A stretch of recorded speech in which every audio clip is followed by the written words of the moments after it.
on. And I can actually record here too, so I could do 2 different recordings. You should record that. Well, I'm recording here. It's the same thing. It's just lousy quality on this one.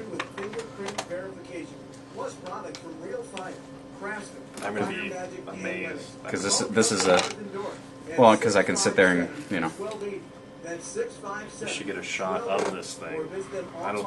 There's some people that might not even know what that is. Keep it tuned Awesome. right here to the Sports Voice of Las Vegas, AM 1400. Ooh, that's like infinity. North Las Vegas. That's worth the shot. It's a money shot right there.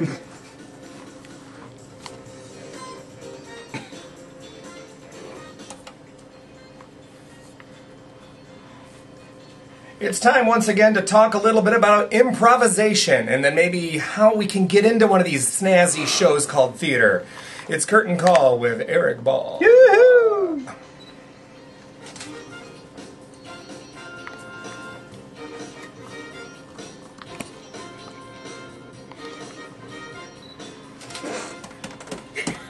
Well, thank you for joining us. This is Curtain Call. I'm Eric Ball, and with me, as always, is Glenn Heath. Hey, how are you? I'm down here. Our guest co-host today is Jamie Woodard. Jamie, hi. Hi. Oh, Yeah, I'm waiting to win again. I'm very waiting glad to you're camera, here. sorry. Very glad you're here today. And we're going to talk a little bit about, well, first we're going to talk about some improvisation. And My what's favorite. Yeah, we never have to twist Glenn's arm when we want to. And we never have to plan the show if we're going to be talking about improv. It's always very convenient for all of us, really. And then I thought we'd maybe spend the second hour talking about auditioning and the audition process in general and how, just kind of roundtable some thoughts for those who maybe are thinking about doing some community theater, those who have and maybe aren't exactly succeeding in the capacity they would like in community theater, maybe what they can be doing different or what they can be doing more. I don't know, just some thoughts. In the words of Cirque Michael, do it with less suck.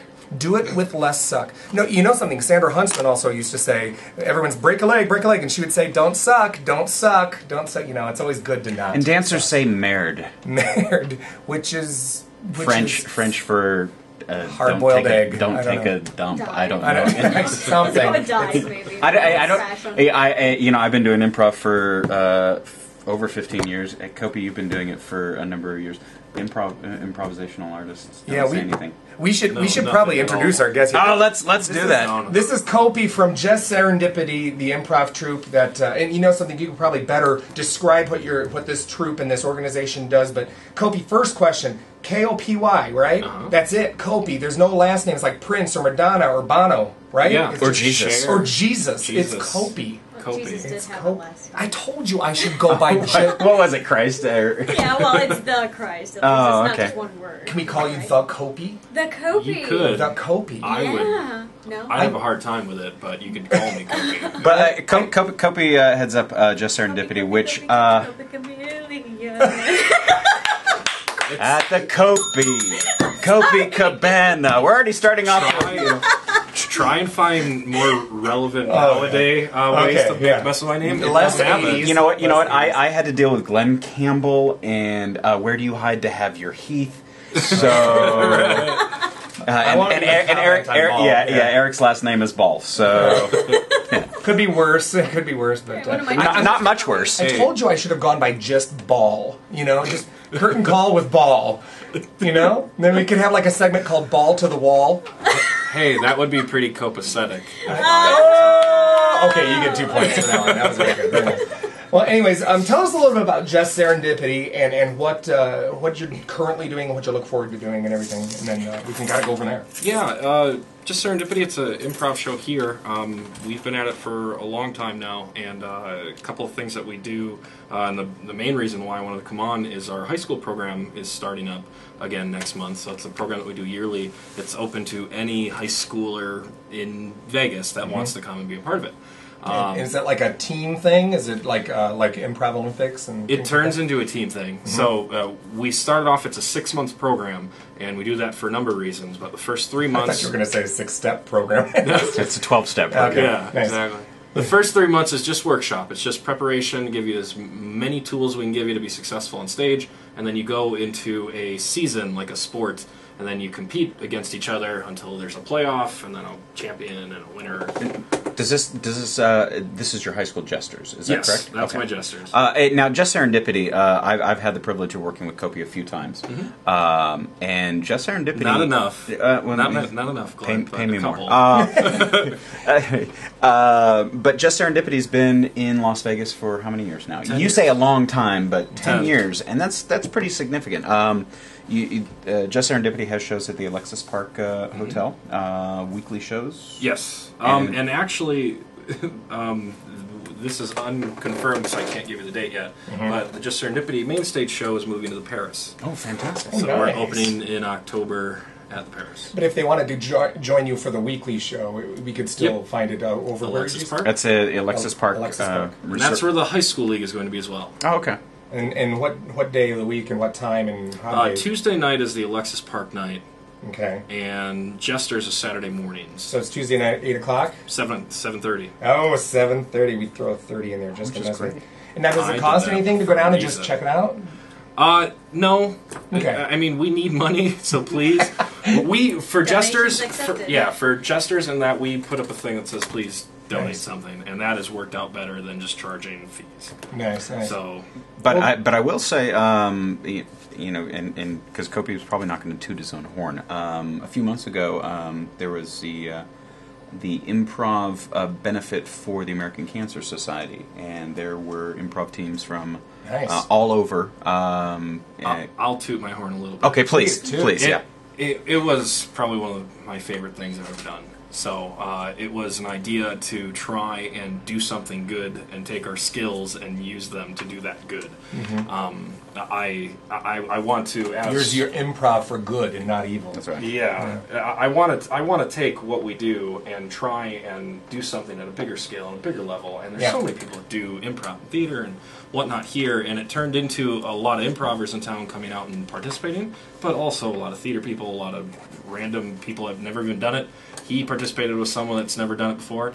I participated with a lot of people. I came in not expecting to perform at all, but at the last minute offered to judge, and it came out to where there were some people that weren't able to make it. So I got thrown in with. In the truest form, I got thrown in with two other people who didn't know each other. So there was three of us performing together in competition to move to the next round. It's like a Final Four type tournament. And That happened to him on two separate occasions. yeah.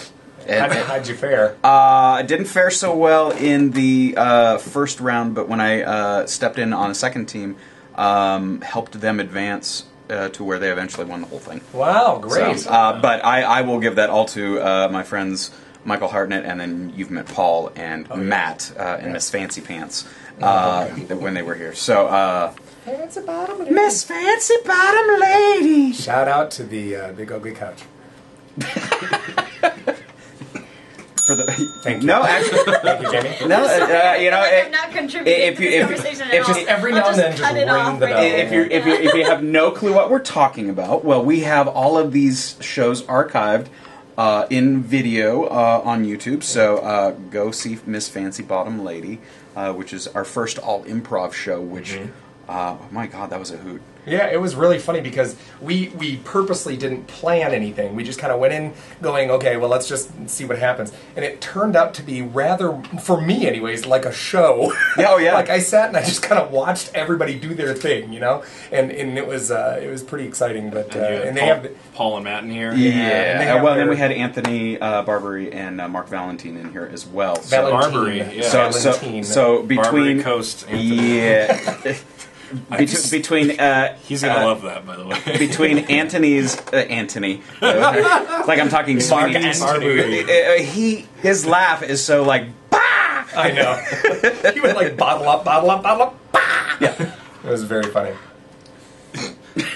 I enjoy Anthony. Dead silence. Okay. Well, excellent. And we're Listen, let's do this. Let's take a quick break. We need to come Already? back. Well, real quick. I want to get it out of the way, Oh, okay. and then take a quick. Then I want to talk not so much about improv at first. I want to talk and then maybe get your opinion on this too, everybody. about what's going on with the Summerlin Library and their decision. Oh, yeah, because I haven't was not even able to go. heard. Well, they had the meeting on the 19th. Don't Oh, give this it is away, don't give it away. this is great. This is like The suspense we're is breaking killing the me. news. climax. Well, not climax, but Well, no, we got to wait until suspense. Yeah. at least halfway through the show for that. Come. Now, so here we go. So we'll take a break and we'll be right back with more curtain I call. could fake it now. Hello there, this is Roger Rees, Peter Sarcasm, sending back to Eric Ball here in Las Vegas. Well, I can put that stuff on the video. You can't? Yes, I can. The video is not rated. The video's not rated. It should be, but it Should be. Maybe we should put a little rating on there. Yeah. Or we could have like an edited version and just put like every time. you do something. I've had to edit before. There was the 1 week Cirque was on. I did have to edit a little bit because he didn't want me to spill in the beans on some. I don't even remember. It was what at the commercial, wasn't it? Yeah, well, it was during. Yeah, so don't say anything bad about anyone because it's on video. Anthony Barnaby. That's. And I mean, he's Barnaby. going to be fine with that. He will be. he loves Barbie. Barbary Coast. Barbary Coast. Anthony Guys, I'm so Barber. happy to be here. I'm very excited that you're here. You're Except the both camera status. angle has a big microphone right in your face, so scooch Yes. one way or the other. Okay. No, not the microphone. Your body. Well, maybe it doesn't. Well, or- No, but I can No, scoot but- Feet up. that way Put your feet and up. scooch this way and Okay. turn the. Is it time already? Is it this way? Is this better? Big dog. Now, see what I want to do is program this. Okay, So let's if I sneeze. put like a motor on here, so I can, just have like a little. Stick, bless you. No, it's like a centipede thing, so I can just turn the dial on thing. Wing. Well, now we're getting Is this a fancy. progressive thing? Yes, it's a work in progress. So It used to be the me. We've evolved from. She was Kelly. sitting with a monopod going like this, and she kept falling asleep. And so YouTube kept saying, "I've noticed your photo is jerky. Would you like us to correct?" And I was like, "You can't correct that." Is that what they said? Really? Yeah. Soon So, you'll have the zipline camera. well, I had it up on a big tripod, but it was static, and so doing this, it's a little bit more fluid. Plus, I can use the remote, and with this, I don't have to look in at the back there, so it's kind of cool.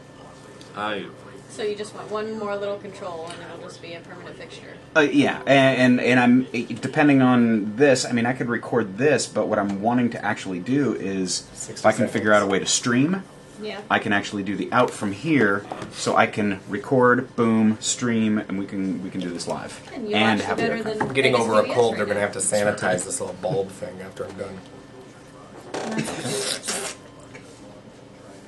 And you casted Peter Pan. Did you cast all Yes. of Peter Pan? Wendy. Aww. You're Wendy?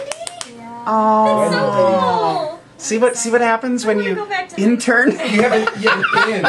You have an in. Intern. Intern. Yay! I guess I gotta come see it. Well, I didn't get to see Bye Bye Birdie. I Bye didn't Bye Birdie either. was actually a lot of fun. I'm I sure didn't it even was. realize that it It was was a like lot of fun. gone. Even though I had the thing on my refrigerator. I'm There's a like, lot Although- going on although- with theater right Well, now. we're gonna have to talk about some of that because it's been a couple of weeks. Let's go into that. Yeah. And then we'll start because it's there's a lot going on. And help me flesh it out. Sure.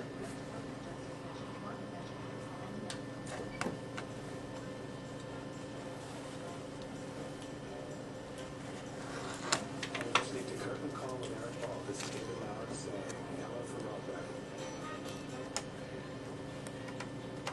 Welcome back. We're here with Kopi from Just Serendipity and our guest co-host Jamie Woodard. Welcome.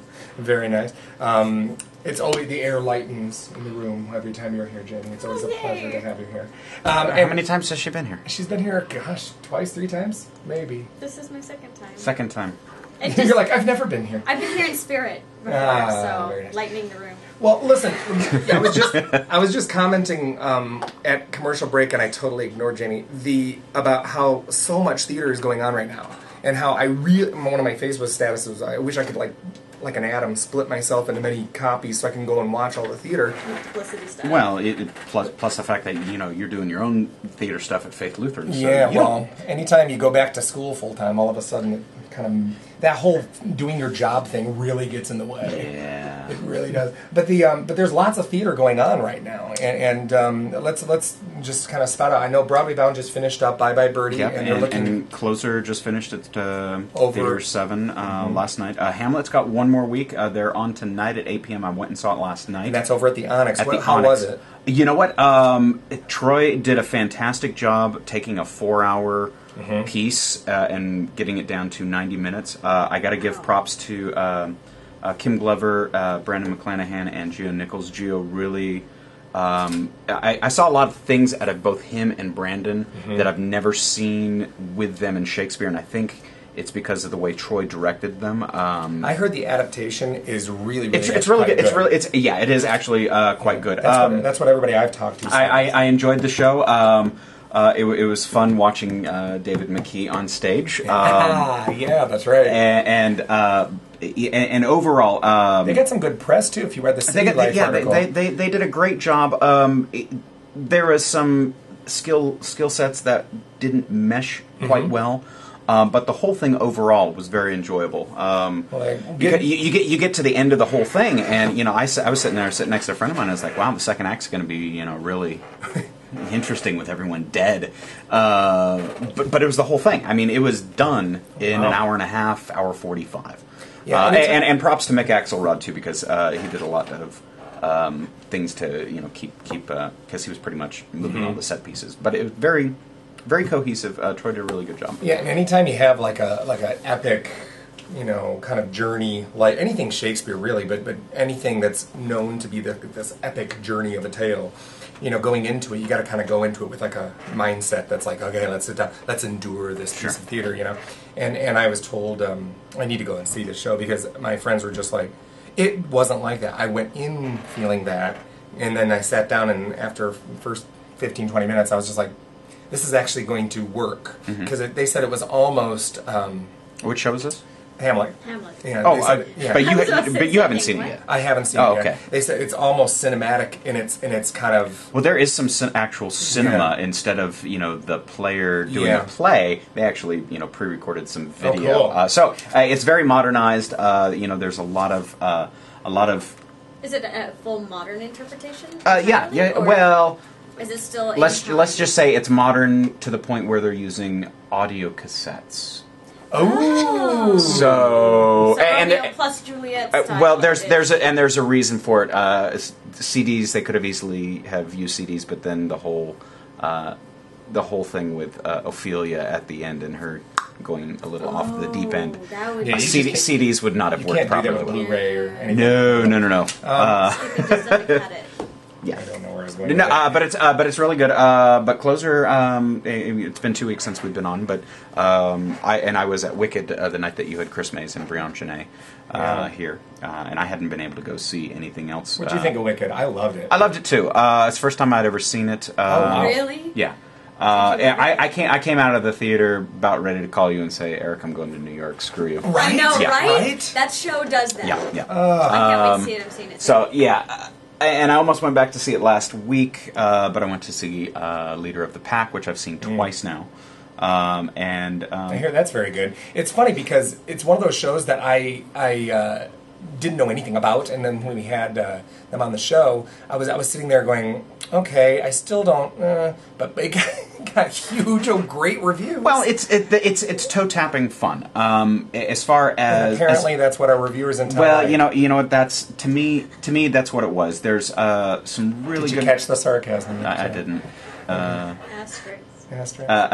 Anita Bean, because I can't call her Anita Sandy. I don't know why she's changed her name to Sandy American. Bean. Yeah, She should hyphenate. Sandy Sandy Bean. She does a great job as. I'll just call her Jelly Bean. A bean L. sandy sounds like a cookie, if you hyphenate it that way. I want a bean sandy. Never mind. I'll go. I'll be Thank quiet. I could be in charge Oh, of the bell. they're not all gold. Leader of the Pack still has one more week, Thursday, Friday, Saturday out at Super Summer Theater, Spring Mountain Ranch. The shows are at 7 p.m. for the September Oh yeah, that's right. Give That's a a little reminder bit. on the Yeah. 7 p.m. Yeah, Get 7 there p.m. I just early. dropped some tickets off with KSHP. They're Okay. going to be auctioning them off throughout the week. Yeah. So you'll have Super Summer tickets that you can look forward to if you are a regular listener to the auction show throughout the week. So Yeah, and if you're not, you can certainly download the iPhone app or become a regular through other channels. There you go. Well, one thing I wanted to also bring up is that something very significant happened last Tuesday, Thursday rather. Thursday, yeah. With regards to the ongoing struggle and battle with the Summerlin Library Performing Arts Center space. For those of you who have no idea what I'm talking about, a while ago, a little over a year ago, if I'm not mistaken, the the library district in general, decided to raise the rates per hour and the flat, how much you have to put down as far as a deposit, how much they charge for the tech crew and, it was, the dark and it was a rates. ridiculous, to the extent of where ticket prices would have jumped, 300%? Yeah, it was really quite. Their argument was that over the course of 20 years, they have never raised the rates in accordance to how the economy is growing. Sure. And in their defense, that's probably something that should have been addressed. However, they decided to accommodate for that in 1 year. In 1 year. Yeah. And in doing so, Everybody for one, wants to go see Wicked instead. Well, in doing so, everybody who made that decision, they're all library business and people who sit down and never wrinkled their suits type people. And God love them. And that theater was never built for the library. It was built for the city, public. the community. Exactly. And so they being not theater people or not thinking that way, thinking No, it's a library business. district. They're trying to generate revenue in Right. ways that they haven't been able to before. My ex-wife is a librarian, and she's dealing with budget cuts on all levels. Reduced hours, inventory, And they're trying to- not having enough money to buy books. They're trying to bring money in. Of And I can course. understand it from a business perspective, but here's the thing. The bottom line came down to the two major, and now there's other groups that use it, but the two major groups that use the Summerlin Library was a group that I'm associated with. I'm on the board of directors for Signature Productions. And then Summerlin Dance Academy's Broadway-bound theater company. Right. Which They were able to use CSN Horn Theater. And well, yeah, but that was not an ideal situation, and that's from a third-party source. So, anyways, Okay. Here's the thing: is that between the two of them, they offered at least 4 productions a year at that library, and that's not to mention the supplemental groups that came in for a special event or for a guest speaker or things that would. All of these people were facing the fact that they would not be able to rent this space. And that space was going to remain vacant because of these new rate increases. And their response, and cordially, because everything started very cordial, was, well, if it sits empty, it sits empty. That's all there is to it. yeah, let's not generate any revenue. Right. And I must take my hat off to the good folks at Broadway Bound and Signature Productions, because especially Broadway Bound, my gosh, they started this massive campaign to float a petition around and to get signatures from people in the community, local patrons of these two companies, people who regular that space, and they really did a good job drumming up word on the street about this problem, because it was a problem. The problem is that I believe, and this has kind of been my mindset the whole time, the last year throughout this whole ordeal, is that this city has so much good theater to offer, but there's very few places that offers family-friendly entertainment. You know what I'm saying? Like everybody in the family could go and see. Now, here's the thing. I think That's consistent. consistently family-friendly. Consistently, and in a consistent A location. venue. Too. I would. Yeah, venue is the Very, very is the cool. operative word. And so here's the thing. I said that this is going to be a shame because this rate increase is going to drive these two companies to find other places. And Broadway Bound just closed Bye Bye Birdie over at the Horn Theater. But, I went and saw the show, and just in going, it was the same quality. I mean, Michael Voivodich does a great job of those kids, and it was the same quality that I would expect from a show like that. Brilliant job. Not the same turnout. And that's because it was of a venue change. Anytime you upset the demographic of your patron base, you're going to take a backseat to what you're expecting to bring in. And Well, then and it- consistency, really. It's the fact that it's been there for so long Yeah. in one spot. Then people say, "Oh, I'm going to go to that." They may not even look at the location anymore. They may Right. not Well, even yeah, realize, and again, or you're- it's not down the street anymore. Yeah. Thank you. Yeah, you're talking, way up the north end of Cheyenne, Las yeah. Vegas. Yeah, Yeah. off of Cheyenne, off of the Craig Road. And Well, and if you off treat of your- Cheyenne Road. If you treat your business like a season, too, if Signature does 3 shows a year, boom and boom and boom, and you know when they are, if you treat it like a season, if you do 5 years of that, people just know to expect an upcoming show. Well, and it's been what? How many years? 15. Yeah, they're looking. Gosh, It's It's got been to a be like long 16, time. 17 Yeah. years now.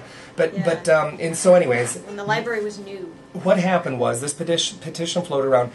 People that are huge advocates of the fine arts in this city, people like Carl Larson, Dr. Keith Bowman, all these people really kind of grabbed hold of the reins and really yanked back hard on this thing, and really got the voice out there to actually put an agenda item on the library district's board meeting agenda, and they tabled the agenda item like 4 or 5 times or something like that.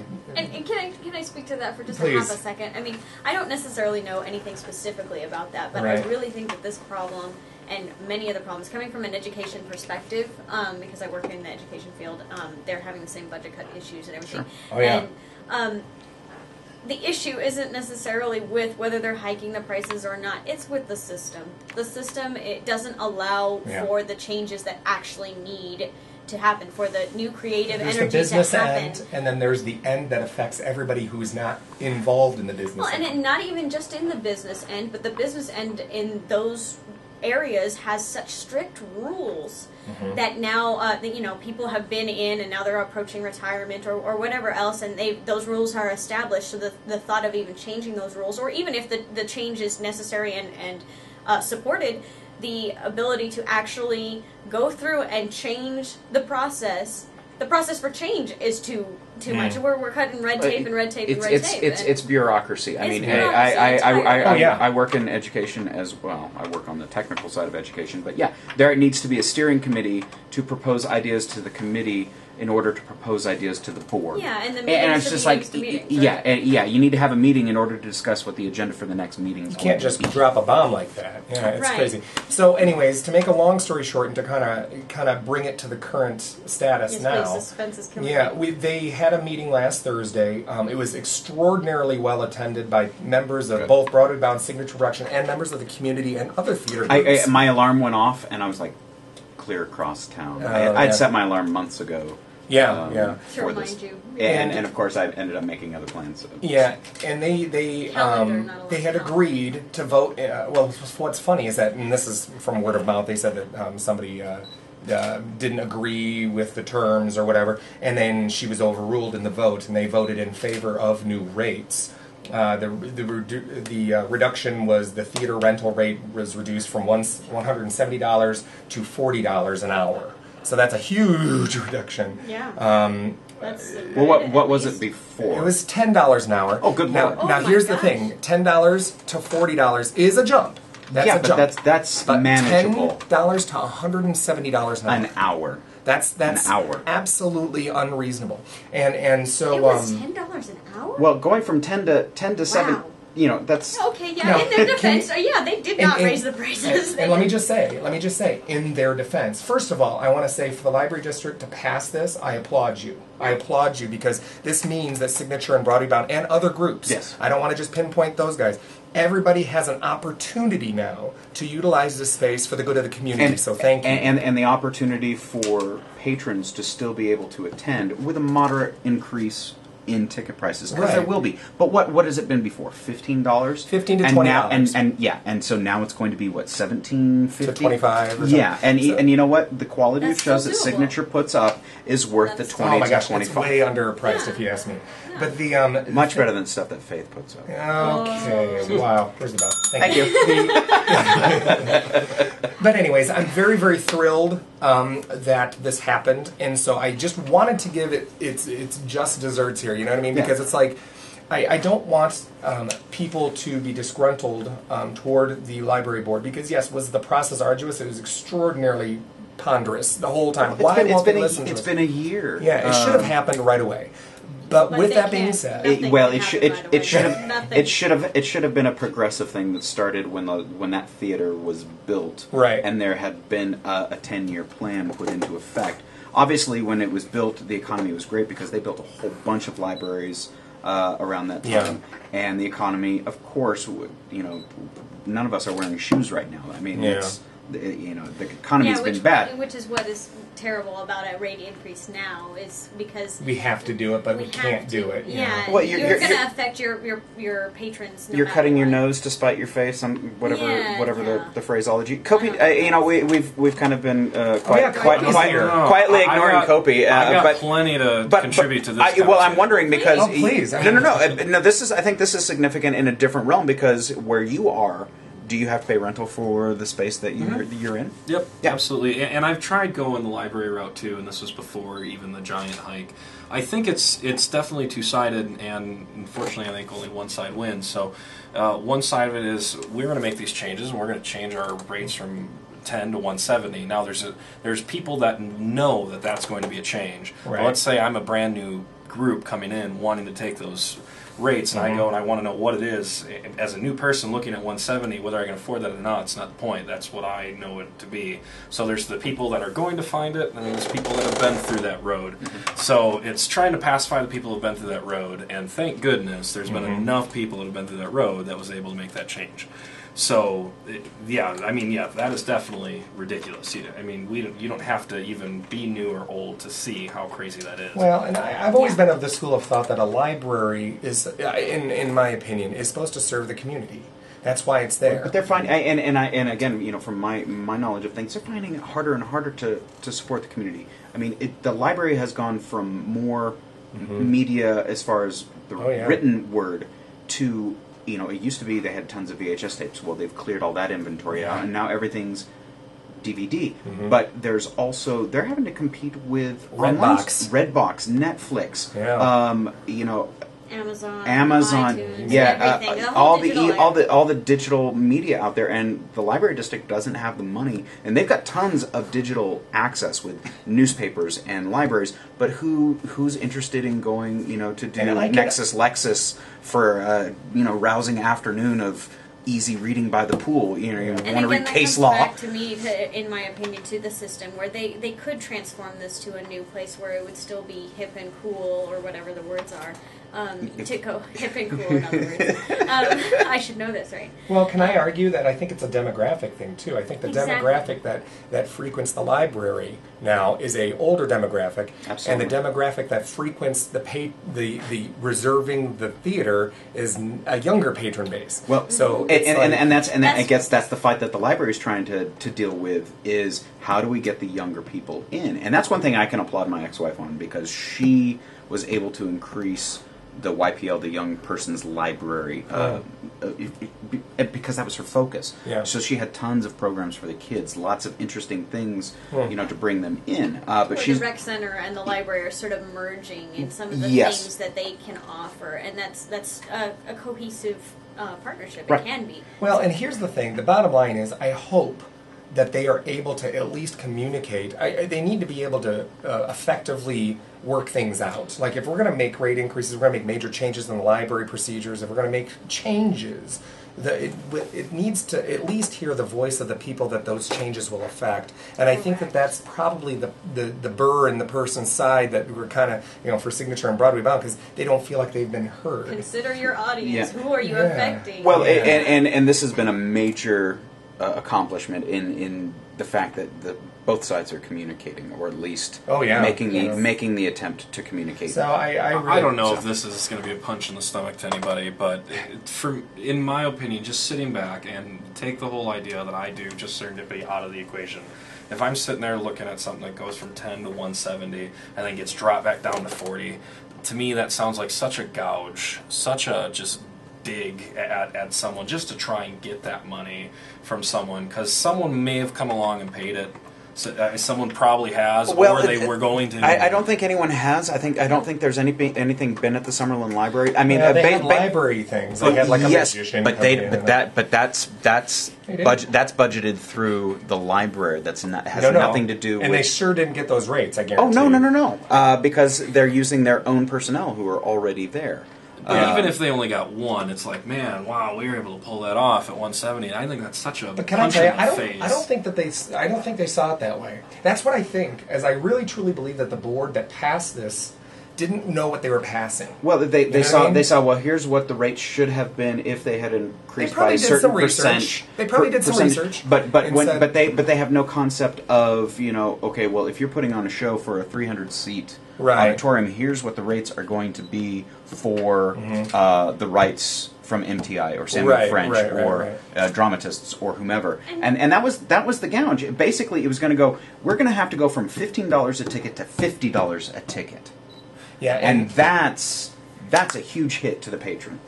Yeah, and I totally don't even remember what I was going to say. it's really just mind numbing. It really, really the is. whole thing. No, I think that not only did they not necessarily consider their who they were affecting, their patrons and the people who would rent out and everything, Mm-hmm. but I think that bottom line, whether they were thinking about it or not, let's not suppose anything, that money is going to have to come from somewhere else Right, now. And right. so somebody was a number cruncher there and proposing things and saying, oh, you know what? We need money. We don't have enough money, not from the state, not from anywhere. Well, What are the things that we can actually do to generate revenue? And I'll throw my political preferences on the table. That's like saying, well, let's raise the taxes on the middle class so that we can give millionaires a bigger tax break so that they can create more jobs. Go ahead and call in. Tell me that I'm a socialist, please. No, I don't think it's like that at all. Though, But you're having somebody say, well, we need more money for the entire library district. Let's raise the rates here in the theater so we can do more But what internally. other choices do they have in terms of something that they can spend? Do you have library rental? Close branches that are not doing well. Sure. I hate to say lay but off they people. are also serving a community, however small it is. So Are they serving a community when nobody cares for it to be there? I mean, I'm all for urban renewal and everything else, but I'm not going to build a housing complex in an area that is known for crime and. or how about sell the theater to an outside group?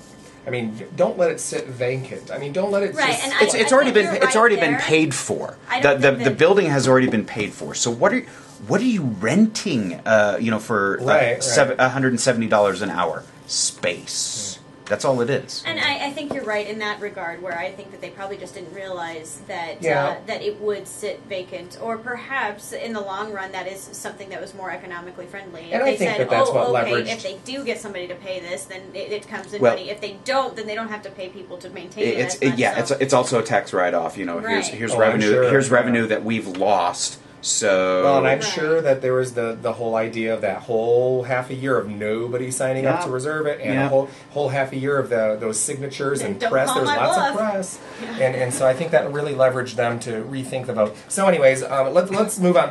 But I can say that Broadway Bound and Signature Productions are currently very excited about working with the library again. and other people are excited. Yeah. I'm Raising his hand. I'm raising my hand. Yeah, See, there it is. I will And email here's the you. thing: I sincerely hope that there doesn't go a single weekend in that library theater that's not, being utilized to its fullest. Sure. Because it's a great space, but can I say it's more about the location than anything. It's a great space. It's the only, if I'm not mistaken, correct me if I'm wrong, it's the only library performing arts space that has fly rails, that has a huge, I believe... The Buffalo Library had the outdoor, and then there's the... Can I tell you something? There's That another Buffalo- there's another one on Sahara, I That think, Buffalo that has Library with the theater in outside room. amphitheater, that is underused. That is a great You think? space. You think? That They was a need to fun do something space. about Well, that. they used to have jazz bands and whatnot out there all the time. to pull out the gray hairs and have them sit down on a blanket. But here's Wow! Whoa! Look at the boards light up. No, seriously, all the gray seriously. hairs with the. Oh, they're calling the operator to plug them in. the thing. Yeah, sorry, Grandma. The thing is, they need to do stuff out there. They do. They need to. But Wow. underused space. Market it. I Market think it. there's a lot of underused spaces in this area. I'm gonna that- build a theater. There's a lot of unused space in my head.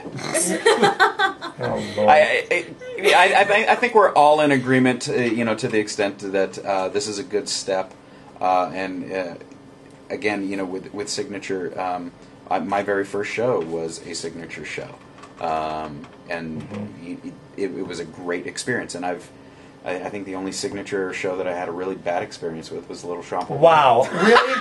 Ouch. You know what? We're gonna take a commercial break so I can beat Glenn. Yeah, let's do that. And Eric knows I'm kidding. It was an incredible opportunity. I'm not talking to you. Oh hush! Okay. I haven't seen you in 2 weeks. You've been ignoring all my calls. I've been tapping your bedroom window every night, and you're just like, go away. That's not true. We're gonna take a break. We're gonna come back and we're gonna talk a little bit more about Just Serendipity and what's going on with them. Yes. And so hang on, real tight. Hang on. Hang on, real tight, please. Real tight. Punch those cheeks. Hang on, real tight. Yo, come back now. You need to just butt in. So, Butt in. No, he was on such a roll, and What did I I do? knew he was getting to a conclusion of the theater story. So What did I interrupt you? No, not at No, all. I was telling him to butt in. Oh, just interrupt us, please. I'm Yeah. serious. It's not. I'm I so usually used do to it. and. Well, yeah, but and- you're having no problem chiming in, Jamie. This is Oh, great. I was for like the first 5 minutes or whatever. See, he's quiet again already. Well, I'm a pretty even keel guy. I'm mostly pretty tame. This is me on a daily basis. Well, we forgot Seussical. Is it Seussical opening season? Next week. Yeah. Oh yeah, we got to mention Susan. I just did. We just did. No, we didn't Seussical mention opens next week. Hi, on the people. What else? Yeah, well, Kelly was like, well, you could bring Melanie on, and she could talk. And I was like, God, no. We've got Thing 2 with us today. No! If you're watching this later, Kelly. Sorry. What? Sorry, Kelly. Well, Kelly could be listening live right now, but she'd be hearing the commercial. So if she were to watch this... And We have Sweeney Todd. Oh, wrong coming up. Kelly. We have Sweeney Todd. coming up, Sweeney too. Todd, Oh, yeah, um, God at the Onyx, the Woody Allen is opening. God? I didn't know that was even going on. Yeah, Chaos Theater. If you want to cleanse your palate, you can go see God. He'll be appearing at the It's- Onyx Theater. No, it's the Woody Next to the Allen. Fetish It's the Shop. Woody Allen play. Yeah, I know. I didn't know they were doing it. That's pretty wild. All right, let's go back in. This is stupid. This is stupid. Let's go back in. I'm done. I'm tired of this. 2 commercials is fine. What? I'm serious. Is somebody counting or not? So what happened? What happened with Leader of the Pack and Seussical? I don't know. They didn't get back in touch with me. Okay. So.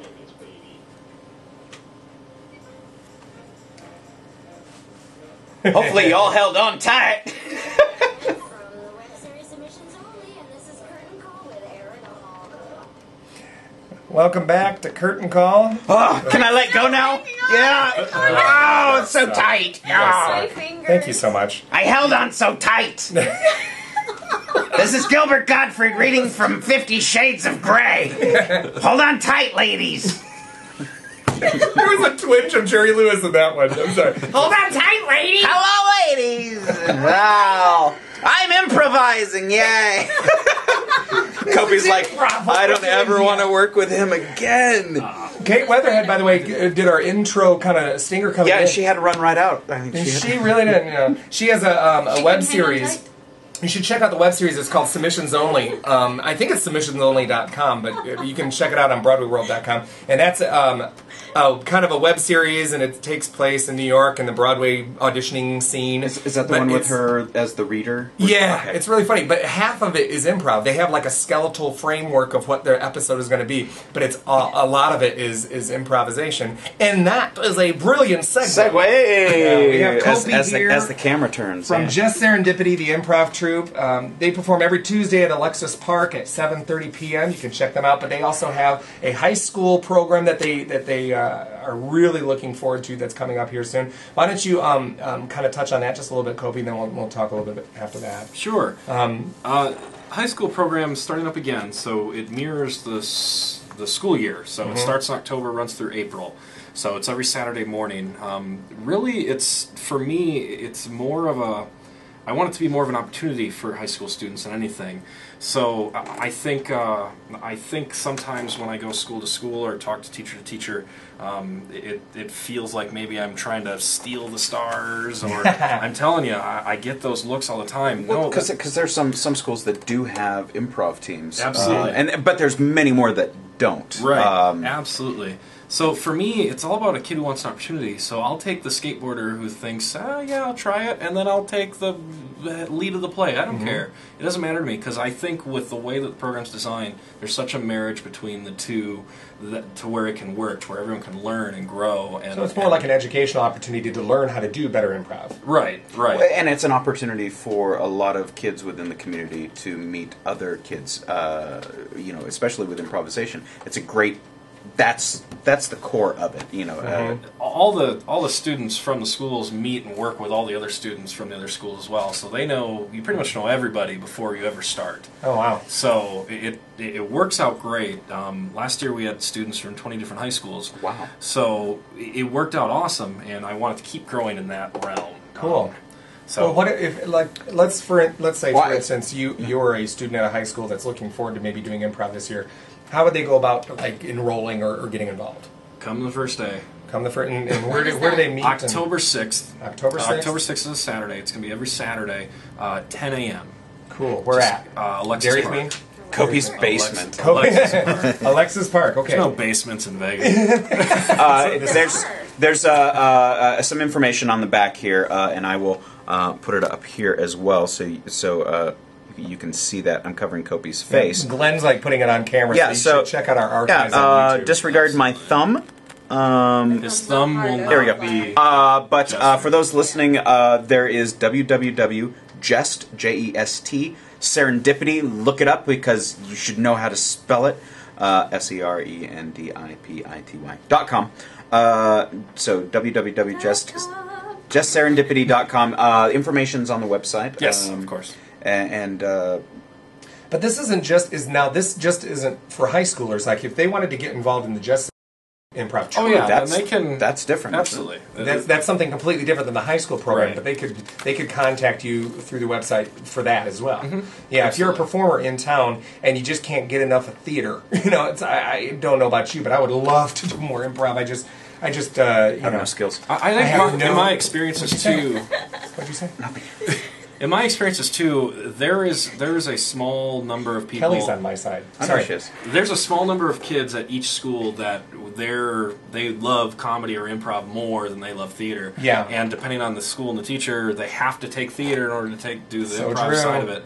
So I want those kids, and I want the kids maybe who didn't make your play who's just sitting around all year, or Right. I want Not Kelly. anybody. Not Kelly. Kelly got Wendy. She's Wendy in Peter Pan. But anyways, I do believe, especially at the jester's level, that improv is that skill that helps you get better. Yeah. Whatever you want to do. So well, and I would argue that improv is not just for kicks and giggles. You know what I Right. mean? It's not 100%. just for silly.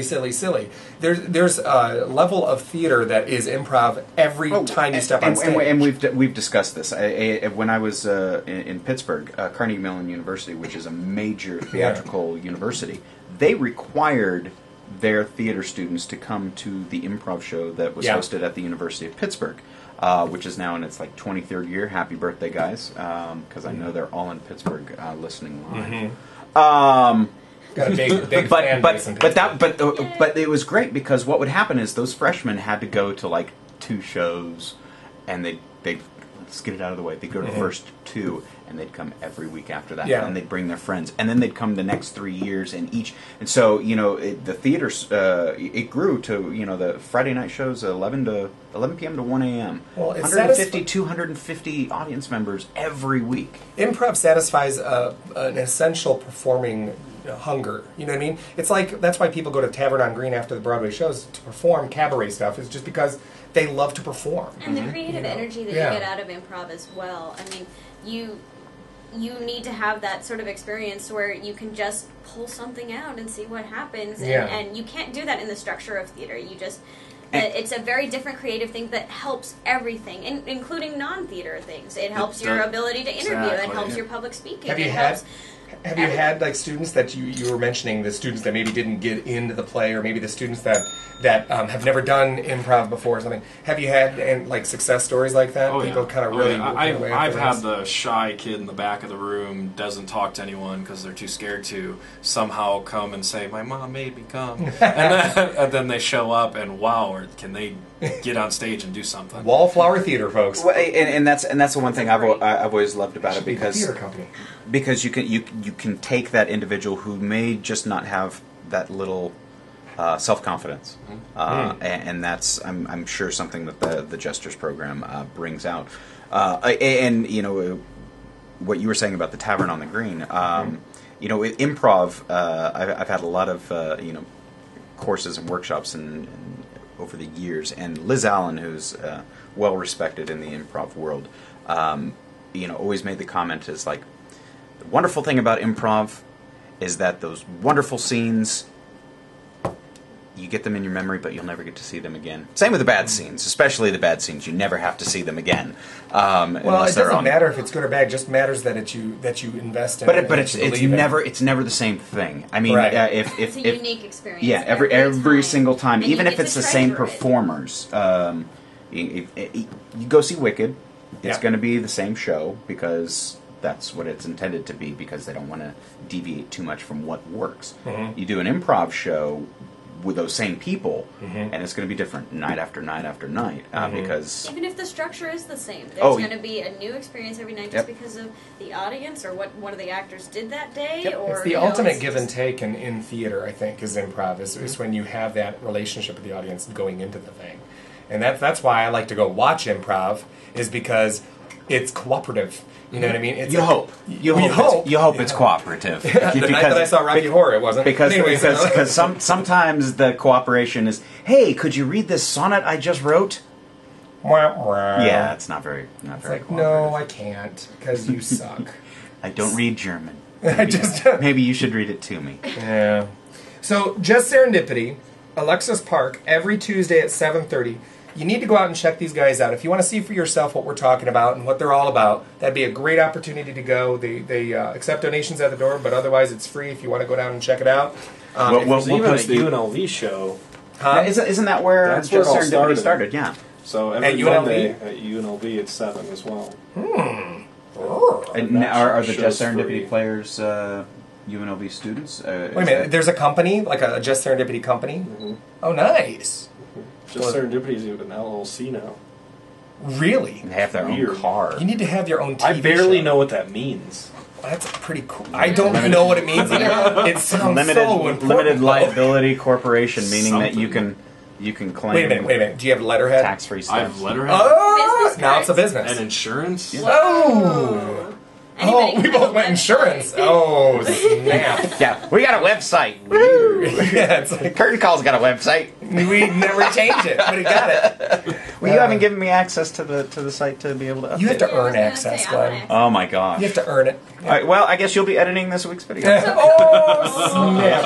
Oh. Now, changing the subject. Well, that should be the change the I'm just gonna subject leave. thing. I'm just gonna leave the camera pointed over here. Okay, I Jamie have a wants to question before we leave the subject. So on the Jesters side of things, do you have adult volunteers, mentors, or things like that come and assist? I have. It's. I don't know why that was funny to me. Do you have adult volunteers? It just sounded funny to me. Things that are taller than me? I have members of my cast that help instruct, and this year, for the first time, I'm having a high school senior help instruct because I think she's out of this world amazing.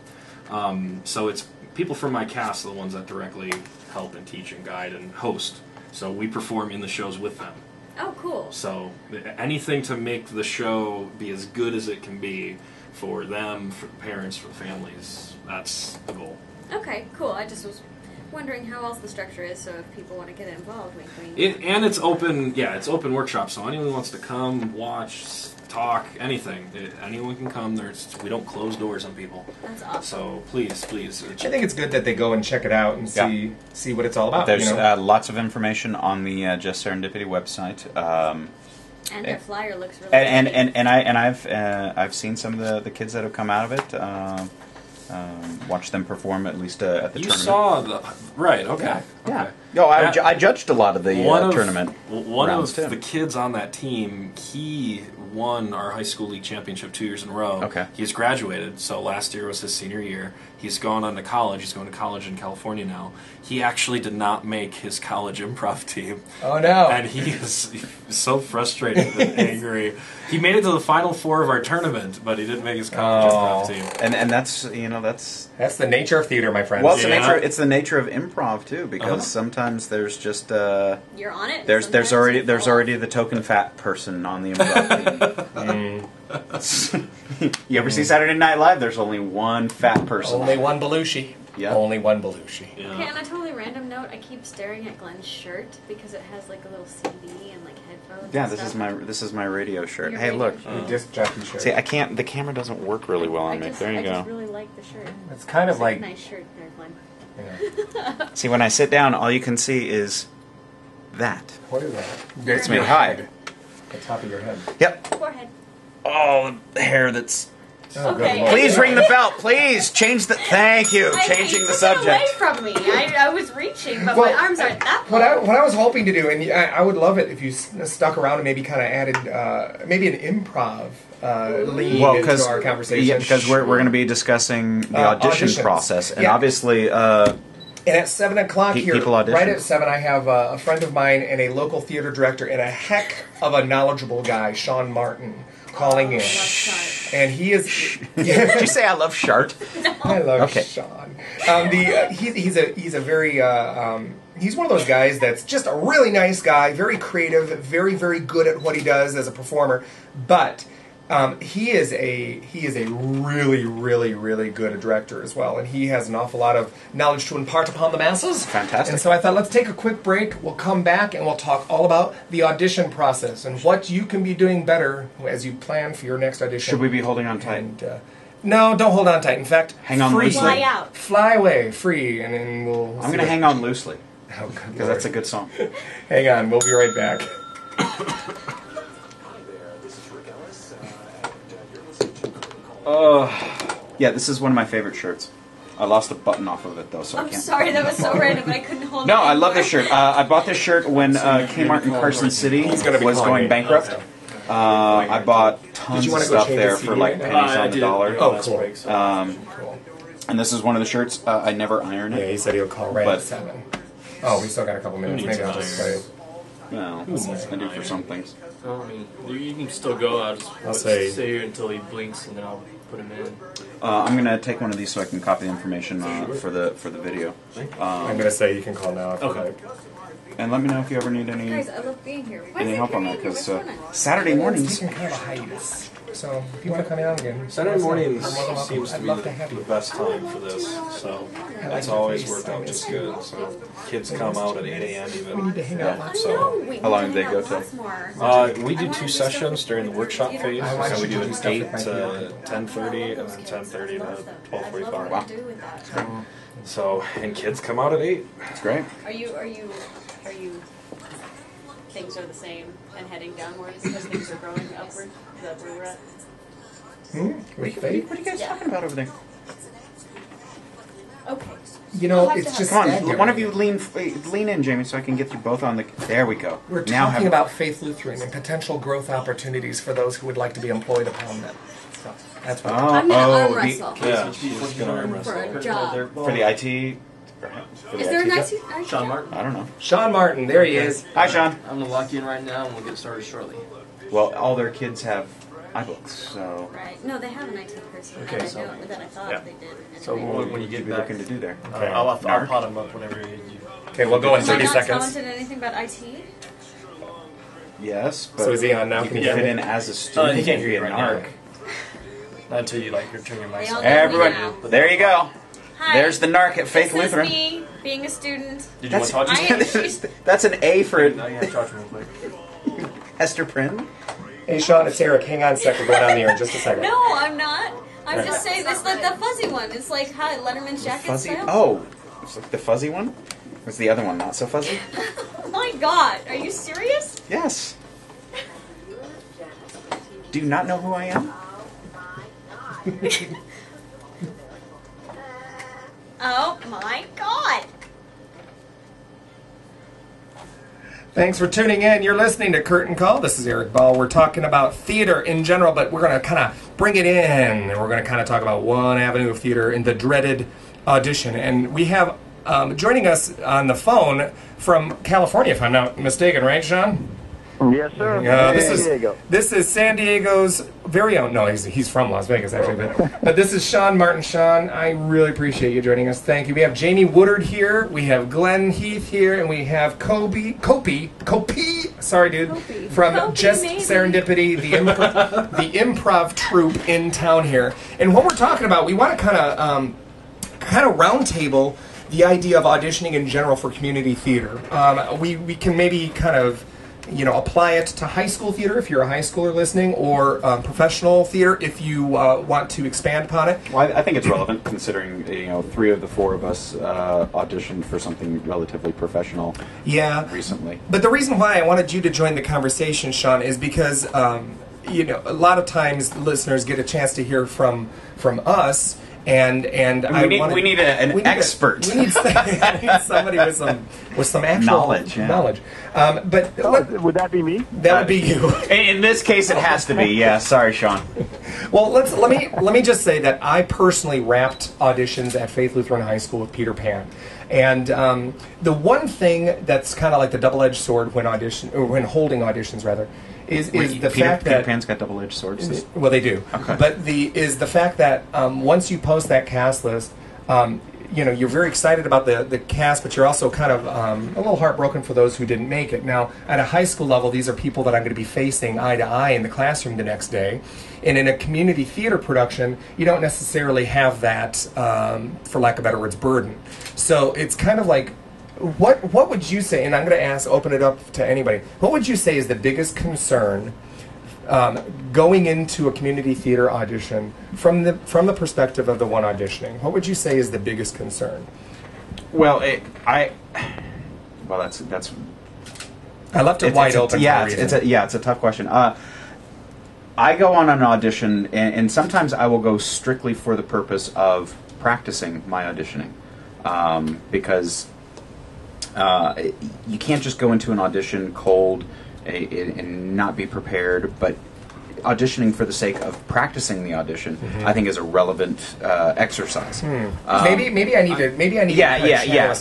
Sean, let me ask you this: from the perspective of the director, what is the ultimate? Strip it down to its bare bones. What's the ultimate goal of the director in the audition? And do you find that you achieve that all the time in community theater? I think the ultimate goal for me is to elicit something from the actor that will best serve them and the show and myself as a director, to make the actor comfortable in that environment. It's nerve-wracking for some people. It's actually nerve-wracking for the director. So what you want to do is create an environment where you're going to get the best out of those actors coming in. However you can make them feel comfortable and at ease and open up a collaboration and a conversation with them, that's going to serve everyone. Is it nerve-wracking? Because I talked to Joe Hines before the show. Joe Hines, directing the producers next summer. And he told me, from a directing standpoint, he sometimes gets more nervous holding auditions for potential actors in his show than he does auditioning for a show himself. He just had auditions for... Twins. For Paula Vogel's show that's going to be opening. Manola Twins. Yeah. Would you say that that's a fair statement, Sean? The fact that I tell you, I think what actors sometimes forget, and I'm also an actor, so I've been on both sides of the table. The actors sometimes forget that they're a teammate with the director. The director has a certain say. The actor brings so much of their own talents to it. Each one needs the other. So the director is on the one side of the table just hoping that they're going to see what they need because they have a show to cast. The actor's on the other side hoping he gets in that show. So, yeah, it's a huge gamble. You don't know who's coming in.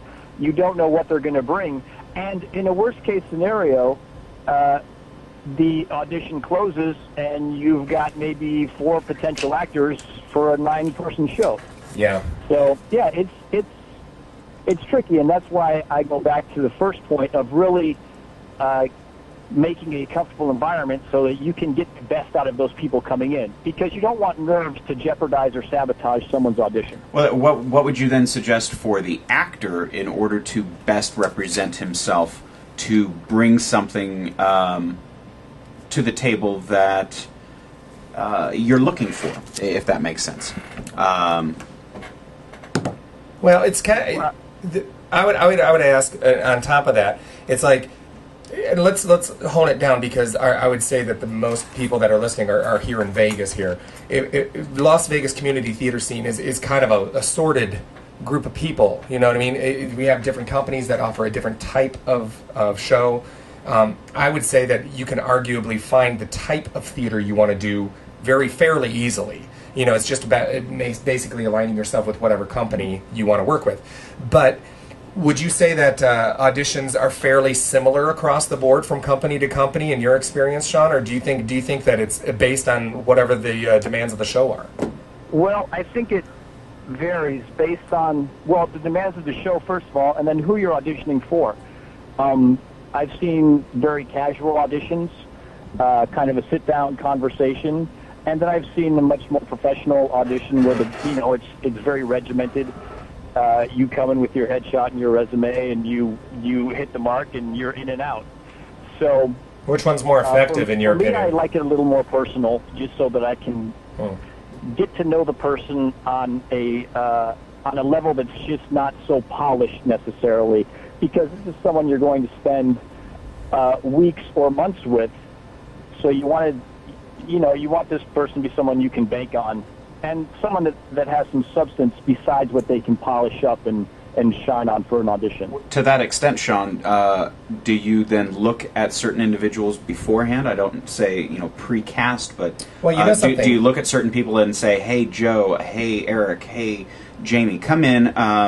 I think you'd be good for this, but I want you to read for it and work with some of the other people. Do you go that route as well? Because I think you'd want to make it as simple as possible. Yeah. Before you answer, Sean, I mentioned something in my blog recently about auditioning, about to that effect, and about how usually some community theater companies have to also take into consideration the fact that this is a business and they have a bottom line to break even on, and it's kind of like they have certain pressures to do a good show. And sometimes in having those pressures, they sometimes look to do shows that would favor people that they know will be interested in doing it and therefore lend their talents to the production. And it's like, and that's not necessarily viewed as precasting, more so as a win-win situation. You know their talent base, you know what they can offer, and you know that they have a vested interest in the production before even auditioning. So it's kind of like, what do you think? What do you think as far as? Do you think that's beneficial, or do you think it's just the nature of the beast? So let me, just so I understand the question, is it that I would ask certain actors to come in to audition, or is it that I would choose a play that I have the actors? No, not precast. And kind of piggybacking Glenn's question, the whole idea that you would invite people to come and audition. Sure, yeah, absolutely. Do you think you that's? never know who's going to show up, and why not create the biggest potential that you can? You want to put yourself in the position where the hardest decision you have to make is picking from all the good people. I mean, if you have 5 people that you can pick from, that's the kind of problem you want to have. Exactly. Yeah, I've been on both sides of that fence, where you've got 3 people, and it's like, wow, okay, what's the benefit of each of these 3 people? This person brings this and this and this. This person brings this and this, and this last one has it all. It's great to have options.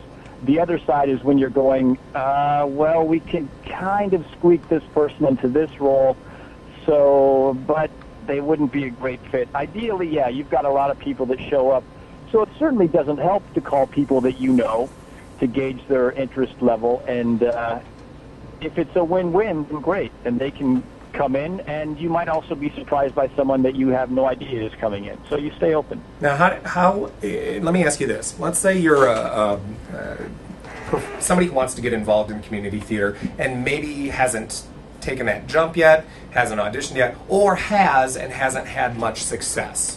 What would you say would be something that they would need to do in order to get their proverbial foot in the door? You know, what would be something from a director's perspective that you're looking for that would adequately prepare them before even auditioning? There's a few things actually. One is be familiar with the material. Like how familiar? This is something I did a couple times. Get to know the characters. Okay. So you're not coming in completely cold. That's not only going to help the director, it's going to help you feel comfortable. So if the director says, what parts are you interested in, or if they have a question for you about the show, you as the actor will show that you've taken an interest and you know a little bit about it.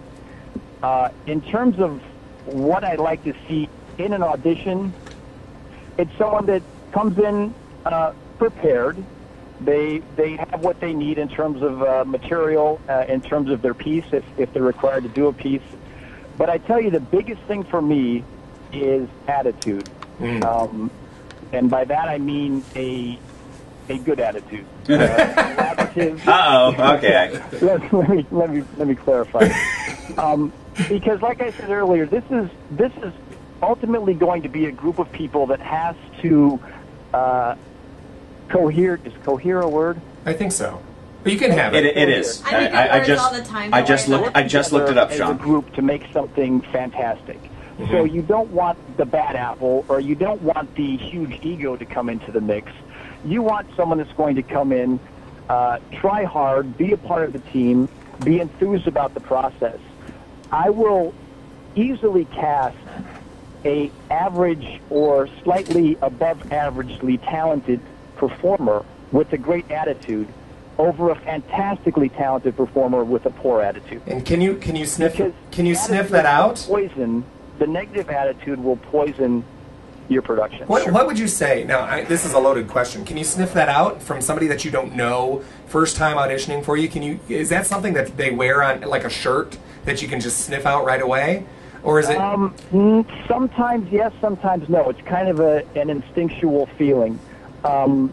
It's nice. That's why I like to talk a little bit with the person. Have a little sit down besides their piece, because someone can come in with a fantastic monologue, or they can read really well for the part, and you think, wow, this person is perfect, and you'll have no idea what they're like as a person. All right. So, Sean, I blend the two. You see, okay, they have stage presence. They're bringing a little bit of the it factor.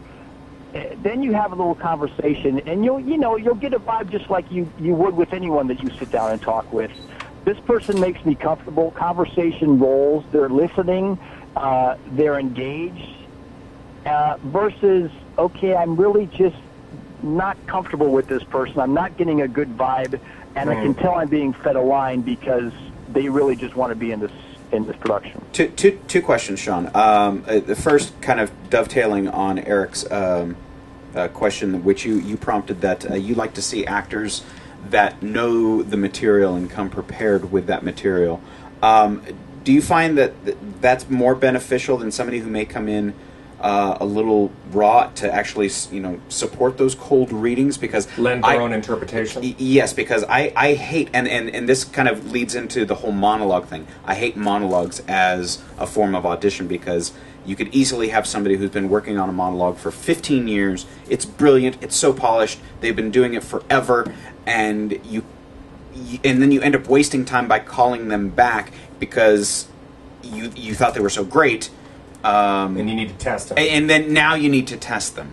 And so I wonder, because in all the years that monologues have, please prepare a comedic and a dramatic monologue. What would you say? I'll be honest, because I don't have monologues prepared because I don't. Well, I don't either. Well, Sean, before you answer that, I'm gonna try to add something to it, and then maybe kind of collectively make one giant question. Oh, cool! With I like that. With Glenn, cohere the question. Cohere the question. Bring it. What do you prefer?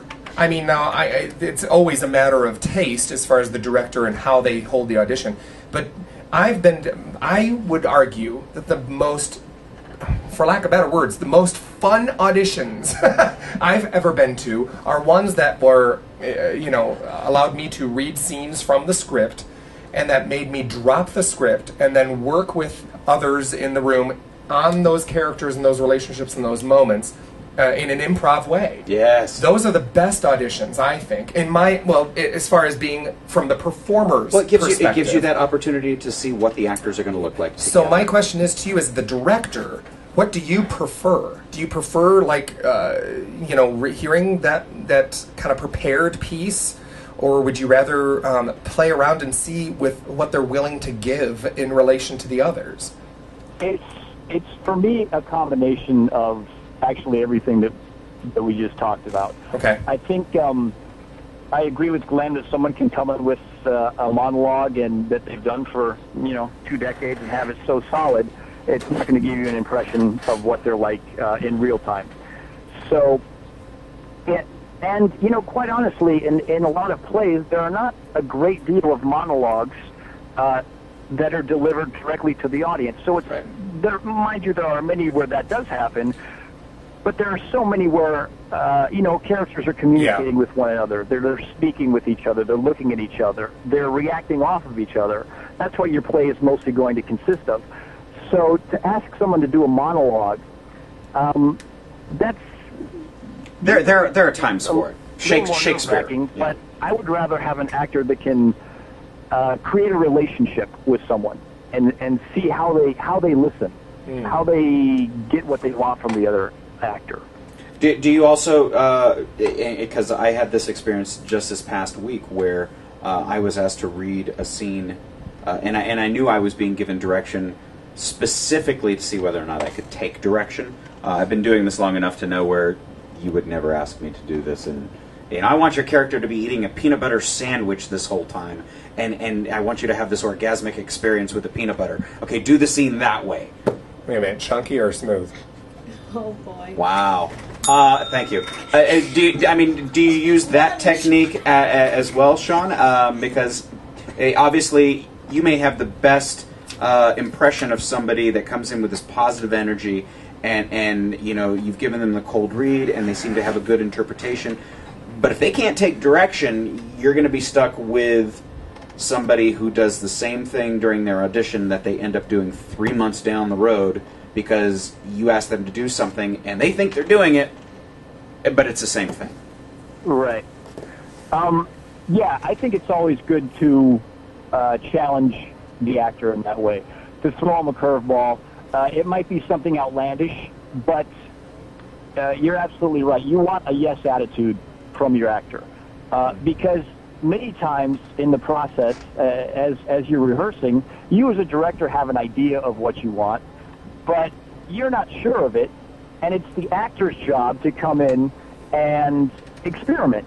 Right. Give us your best right now. Let me see how this would look if you all stood on your head and did sign language with your toes. Right, and Are you going to stay in the show? So you're doing Pippin, is Well, what you're it's saying. Likely not. Well, and that's something that I always love with the improv world is because the aspect of there are choices that you can make, and if you don't make a choice, that's the worst thing you can possibly do. If you make a choice that's good, there may be better choices, but at least if you make a choice, you stick to it, and it's strong, you're going to where the- succeed a lot farther. At least in improv with a scene and with character development, and so that's why I like that within the audition process as well. Can I? Well, I have I a tell you, question, it's so nice to see an actor come in with an idea. Sure. That's exactly it. Make a choice. Just show me something. By no means does it have to be the right answer. And quite honestly, I likely won't even know what the right answer is. But if you just come in and do something, it might completely surprise me. And I tell you, that's in the end what you want from your troupe is each individual unit is going to come in and contribute, so that it takes the burden off of the director to drag everyone along and say, okay, well, you stand there and you make this choice and you do this for this reason. I love when an actor surprises me, and I go, that is brilliant. That's what I'm here for, is collaboration, to get great creative minds together and build something bigger than any single one of us could do on our own. Okay, on that exact note, I have the biggest question here, because I've actually experienced this in a semi-audition format, and I was wondering if my choice was necessarily not wrong, but less effective than a different choice could have been. If you are directing someone in an audition, you throw them a curveball, as you said, and they try and go for it. How important is it to go for it at all expense, and deliver an unhonest response. To go for it 100% and deliver an unhonest response? Yeah. Jamie knows the answer to this. So I'm guessing, and this is just my opinion. I know in auditions, you want to see honesty. You want to see something that's real delivered from the person. They don't deliver a great performance if it's fake. You just don't believe it, or if you can tell that the person is citing rote memorization and not feeling anything. So it's an honest, true to themselves response. And then the director or whoever is casting throws a curveball and says, be eating a peanut butter sandwich. And the actor, trying to do their best, starts eating a peanut butter sandwich, and then halfway through can't eat a peanut butter sandwich anymore because they're mourning over their parent or something in the monologue. Like how important is it to balance the what the director asked for with the complexity of trying to have that honest response throughout the piece? Well, I think, and that's also up to the director to, like I said earlier, to take care of your actor. You don't want to set your actor up to fail. Right. You want your actor to do the best they can. So I would never intentionally ask an actor to, do something so outlandish that's going to pull them too far out of themselves or their comfort zone. However, if I do recommend something for an actor, as a suggestion, okay, we're going to do it this way this time, I would hope to see them give it everything they have. It doesn't matter if this is a completely organic experience, and it likely won't be, because acting is, it's crazy. We're fantastical on stage. So, but I would rather see the 100% commitment and maybe the 100% faceplant than 50% commitment because it's what the actor knows. That's important, and I know we're going to lose you here soon, Sean. You got to get going, but I wanted to ask you something with regards to the audition process towards the end. As we look forward to the cast lists being posted, or the people getting onto the cast or finding out that they're not cast. Can I ask you about the relationship between the actor and the director? When does it become inappropriate? No, don't. No, Glenn. I got an answer to that question here. What I mean is when it becomes inappropriate. Sit down. Would you say that if you are somebody looking to get your foot in the door in community theater, and you are, let's say you did not get cast in the production you just auditioned for, how appropriate is it to contact that director? How appropriate is it to or try to find out what went wrong? It's kind of there's kind of an unwritten rule of courtesy, I suppose.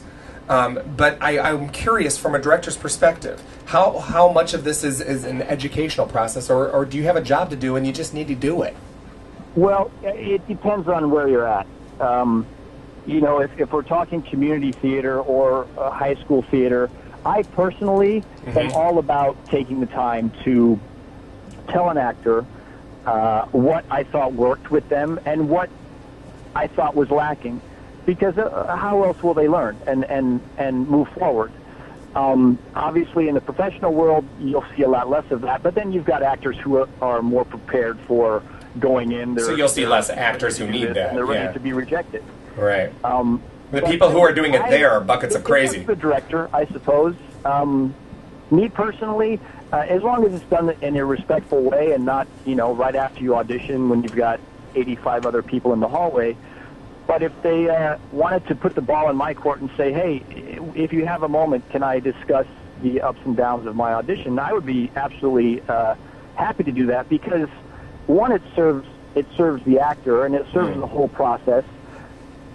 Two, it will bring that actor back, and they might be better based on it. And three, that only serves me as a director, because what I want is people coming in feeling confident, feeling like they've got something to contribute, and a nice yes attitude. But there's definitely the aspect of not tracking down the director and calling them in the middle of the night to say, why didn't I get the part?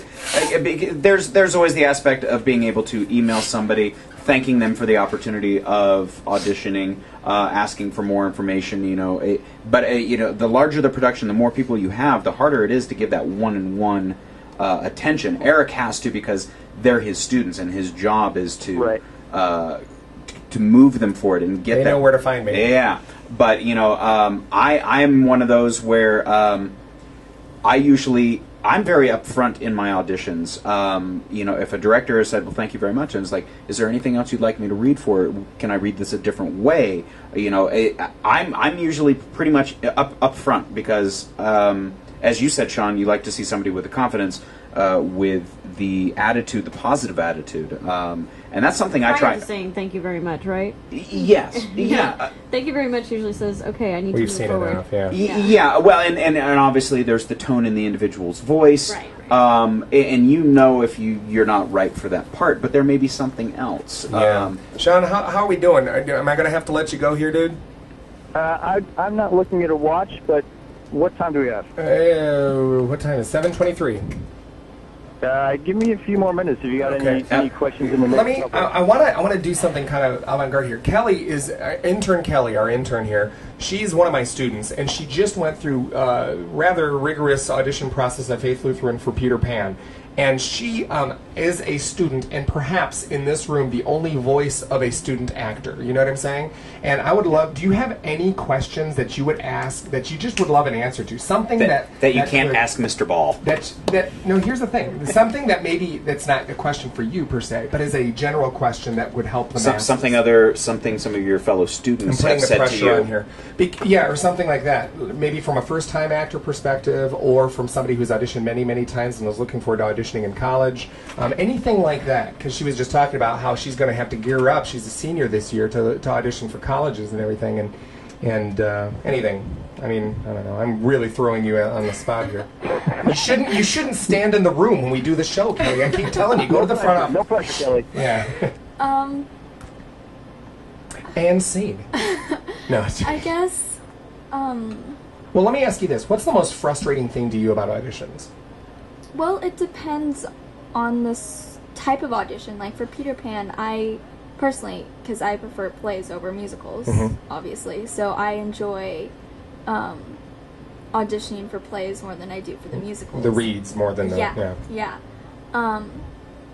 But I find it frustrating when you're put into a group and you have to be the nice person that's like, okay, well, even though that's the role that I want and I really want to read for that person, you're the underdog and somebody else is reading for it and you get stuck with tree number 3. Yeah. Yeah. So what should an actor do if they are paired with... Before you continue, I'm sorry, I couldn't hear the question. That was cutting out. So if you can recap the question. Sure. She just got done auditioning for a play, and not necessarily with this audition, but in her past experiences, she's auditioned in groups, where you pair somebody up to read with somebody else or whatever. And when you get into those pairings, sometimes you're paired against, Romeo's paired with a Juliet that's not exactly somebody that, you feel it with, or there's a group of people and you're not reading the part that you want to read, you're reading tree number 3. It's like, what do you do in those situations to give the director exactly what they're looking for in you? One, I would say go 100%. It doesn't matter who you're paired up with. You can still do your best every time. It's not contingent on what the other person does. It helps if the other actor is giving you a lot of energy and input and actually listening, but it's not necessary. I, as a director, will watch and say, okay, that actor was really out there and was open and was giving something. Another actor, I don't know why they walked in this room. So I'll be able to discern if I see two people in a scene, which one I like and which one is bringing. So it doesn't necessarily have to do with the words coming out of their mouth. It has to, because what you're saying is that it doesn't necessarily, a good actor doesn't necessarily equate how they say the lines. It's how they're interacting. No, absolutely. Yeah, it's choices they make. It's energy they're giving off. It's an openness. It's in a spontaneity where this actor is on their feet thinking. They're not just saying those words.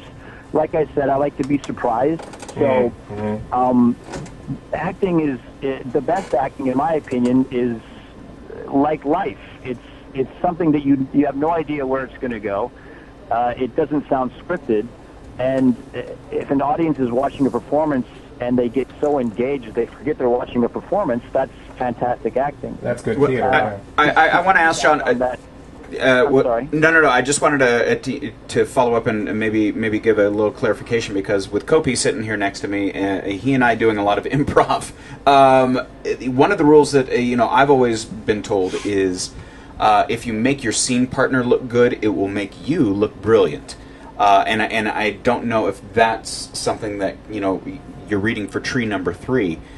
If you're tree number 3 and you make Red Riding Hood look brilliant, that's just going to give you more credibility for you, regardless of whether the individual reading for Red Riding Hood does well or not. Oh, sure. Okay. Yeah, absolutely. And you never know when you're auditioning. If a director is open and they're watching this, they might be completely surprised by something that you bring. I'm reading you for thing number 2, and you do something, and I say, that's fantastic. I was not even considering you for that. But if you give your all and you give something of yourself, I will completely consider you for something else. And if you have an interest in a role that you're not being read for, I think it's absolutely fine to ask, would you mind, is there time that I read for this character? Any director that's worth their salt and has the time, it would only behoove them to hear that actor read that role. Now, don't be disappointed if the director says, no. Right. Doesn't matter. But and that's where it comes in and done your best. And that's where it comes in to be valuable, where knowing the material, because if there's a show with 15 female characters and the sides that are being given out for the cold reads are the same person, there may be an opportunity to read for different. Well, and who knows what the factors are? The director only has this space for 2 hours, and they need to get through all these people. And it's $170 an hour. Yeah, or something like that. You don't know what the factors are in this audition process. They may have to keep a heartbeat of a tempo from person to person to get them in and out. You don't know. Right. So there's a lot of factors involved. But listen, we do need to take one more break here. Sean, I am going to let you go and say thank you so much for calling in, buddy. I do appreciate it. Thanks, Sean. You are My pleasure, you guys. I appreciate it. You are always welcome here at Curtain Call, my friend. Good to hear from you, man. Thank you, sir. All right. Yeah, you too. And we will be right back after this important message from our sponsor, so hang tight. No, we're hanging tight, not hanging on tight.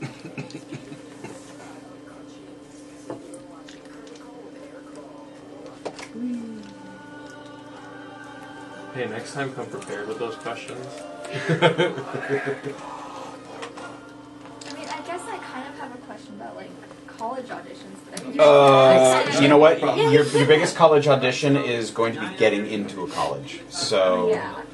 No, but you could have spoke to that because here's the problem you're going to have in life. I expected that question. Next year you're going to be starting over. After college you're going to be starting over. Every time you move somewhere new, you're going to be starting over. The more you realize your talent and have confidence in it, the less time you'll be that new person having to start over. Because next year you'll be going. How the does it go? Can I do it afterwards, later? We'll see. It'd be like at 9 or something. 5, 6, 7, 8. And I got called back by a bunch of Probably colleges. the post-game runs at like 9:30. They don't really give Around me anything. 9:30. We could do it late. That'd be cool. I mean, if that's cool with you. In the Yeah, two that's okay. monologues that they ask you to prepare. Same thing that any director is looking for. They don't know what they're going to be producing 3 years from now, but they need somebody who is prepared, can do what they ask. So a lot of getting into a college is simply playing the game and doing what they ask you to do. I've been to auditions where I was singing, person never even looked up from their computer. It's frustrating, and the best advice that I can give, especially being someone who never did theater in college, it will be, trust in yourself that you're good enough, and and this is why I was pointing at Jamie, because she knew the answer. What? I'm sorry, Be what? truthful in everything that you present. having this on you so you could impart your. Could you not hear me? Okay, good.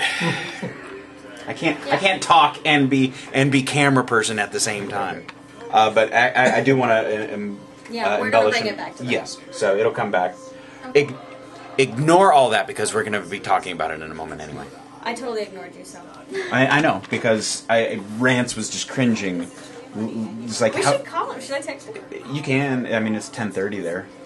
He's up. Okay, is it me or is that Raising Cane's commercial sound like it's like slow motion? I took my headphones off during the commercial break. You're listening to Raising Cane's commercial. It's just like the slow motion. Back to Earth. It's weird. I don't like it. It's like it's not good. Well, that was unless I accidentally hit a button that made it go slow motion or something, and in which case I'm sorry. That 30-second commercial is now 45 seconds. And it's now 8 o'clock almost. Well, if you are just now tuning in, we are talking about the audition process. We just thanked Sean Martin for joining us, local community theater director here in Las Vegas, and just a man of impeccable wisdom, if you ask me personally. I think he's a great guy with a lot to say. And speaking of people who have a lot to say, joining us today is Kopi from Just Serendipity, the improv troupe here in town, and our guest co-host Jamie Woodard. Hey. And as always, of course, is Glenn Heath. And I think we should open it up just within the studio here, and let's talk about maybe our own personal experiences and what maybe we can impart upon the masses as far as good knowledge going into their next audition. Yeah. Because I would say the biggest question in my mind as an actor going into an audition is what is the preconceived notion of the director? You know what I mean? Of the characters. I was going to say, do you want to go? Do you ever want to go into an audition? Trying to guess the mind of the director. Can I tell you something? No, I think it's wasted time. Yeah. Yes, but, I agree. But I would say there's human nature. Yes, And everybody always does. Well, and that's subjective too, because Very. me going on an audition in this town and you going an audition on this town and Kelly going on an audition in this town, 3 totally different people. Yeah. And so if I were to I'm audition, exactly the same as all of you, though. well, no, Jamie, you've been doing theater in this town for a long time, so most of the directors know you. Maybe. But what I'm saying is that me auditioning for somebody is going to be different than somebody else because I may already know that director and may know what they may be looking for.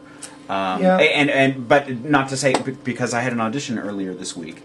And it was for somebody I've never worked with before. Mm-hmm. So it was kind of unique in that aspect. Yeah, but didn't you go into that audition going, okay, I know the show, but I want to know actually, I auditioned for one of the shows that Cockroach Theater is putting up. And I wasn't necessarily sure I was going to go to the audition. I was at the Bar Bistro listening to Jen Delatore's lovely... Props to Jen. Yeah. She had a cabaret performance the other night, and I'm waiting for her CD to come out. It'd be a good one. The Cockroach Theater is right across the street, so I ended up walking across the street with our friend Terrence, and lo and behold, Joe Hines, he's directing the Paula Vogel production, and Eric Amblad is directing Love Story, which is the second show. I guess it's going to be in December.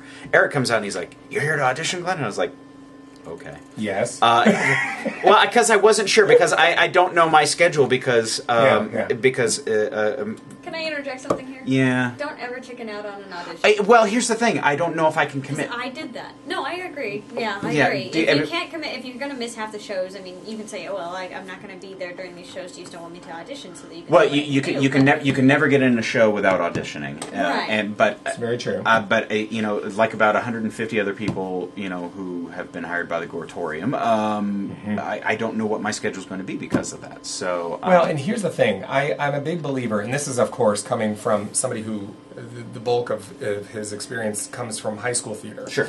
I'm a big believer in there's you got to throw yourself out there. Sure. I tell kids that I see that are very, very talented every day, and I tell them, you need to audition for this show. It'd be really good for you.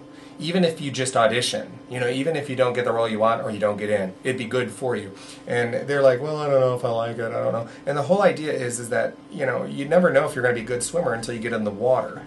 You got to get in there. If you're planning on trying to do theater in any form, be it just during your high school career, for college, in the community, or professionally, you will only behoove yourself more if you audition every chance you get. I mean, even if sometimes, and I granted, in the community, you don't want to waste a director's time. Correct. Okay, Definitely. so I say keep that in mind. But even if it's something that you're doing just for the experience, I think that's beneficial. I think any chance that you can throw it on the line, because there are some dance auditions. I'm not a dancer, okay? I can dance. I know that. Oh, shut up. I can dance, okay? But it takes a great deal of time and effort on my part. And I remember auditioning for several different musicals where I'm thinking to myself, there is no way I'm going to be able to do this dance audition. I just saw the people coming out of the room all sweaty and going, and I peeked through the curtain and I was like going, oh my gosh. And I thought, there's no way. And I still threw myself at it because it's good for me. That's me every musical theater audition. Right. I curse myself because it's like, I'm going to have to dance in this one. Yeah, and to kind of reinforce what. Stop you from auditioning. No, and let me go back because with the audition the other day that I had, I didn't have my headshot or resume with me. Right. Which is another check mark. And yet still, I know who the director is, and I didn't go in there and just read the lines. Yeah. I went in there and gave him everything I had. Yeah. I would not have auditioned for him otherwise. Right. But I wasn't necessarily prepared to go into an audition, and I certainly would never show up somewhere where I wasn't known, like going to L.A. or New York or Carson City for that matter, unprepared for an audition. So let's do this because next summer. Now I'm looking way ahead here. Oh, wow. But really? I'm looking way ahead here because there's stuff. Oh no, there's stuff going on right now. Okay. We can apply it to this, but I'm just saying for the sake of the conversation right now, because we know exactly what's going on next summer at Super Summer Theater. We have Music Man, we have Legally Blonde, we have How to Succeed in Business Without Really Trying, and we have The Producers. Okay, we know that those 4 shows are in those 4 slots. Maybe I have them mixed up. I don't know. I think Music Man's first, then How to Succeed, then Legally Blonde, then Producers. Okay, if you are looking forward to auditioning for this season or a couple of them. Okay, what would you say are the top 3 things? Let's nail them down. The top 3 things a performer should do in preparing for the audition. Top 3 things.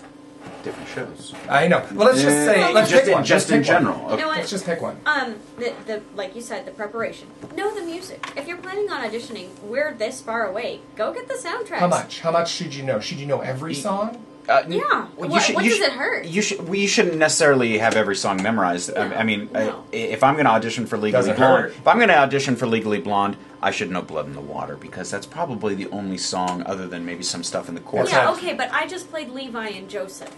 Whose fault is that? Yeah, Terrence's. Well, it is. But the point is that I believe he's going to text the me reason again. I was going to that I was able. Terrence, call in. Actually, yeah, you're probably listening right now, so call in. The only reason that I believe that I was able to go to a callback effectively and relaxed enough to be myself is because I was very familiar in the music. Sure. And because you've done the show 7 other times. Well, sure, okay. Well, not 7, but yeah. The point is that I knew the 2 songs that I was being called back for. I already knew them, even though they were male parts, and if nothing else, it informs you on what the story is. Now, sure. That's not to say if you have a But I'm not going to get cast as Elle in Legally Blonde, nor would I even humor myself. Can I tell you something, though? I kind of disagree with what you're saying, Glenn, because as a director, you're wanting to lend your own perspective to the piece, and take Joseph as... Now, Joseph is a kind of, I mean this in the most sincerest and lovely way, is kind of an extreme example. Sure. But what we're saying is you never know what the director's vision is. No, but what I'm saying is don't stress yourself out. Don't stress yourself out, and don't learn songs that you're not going to be singing. What I will say in 100% agreement with you is that you should know your type.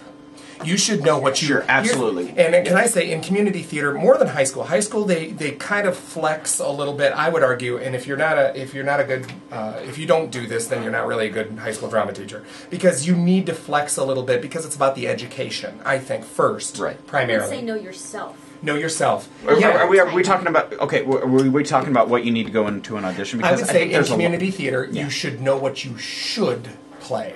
Well, not necessarily what you could. Well, do you not agree with that? And I think there's a maturity level with the actor that's going to go in and be like, well, I'm going to go for the title. That's what I think I'm the title role character. So I think based on the maturity of an individual going into community theater, there are some roles.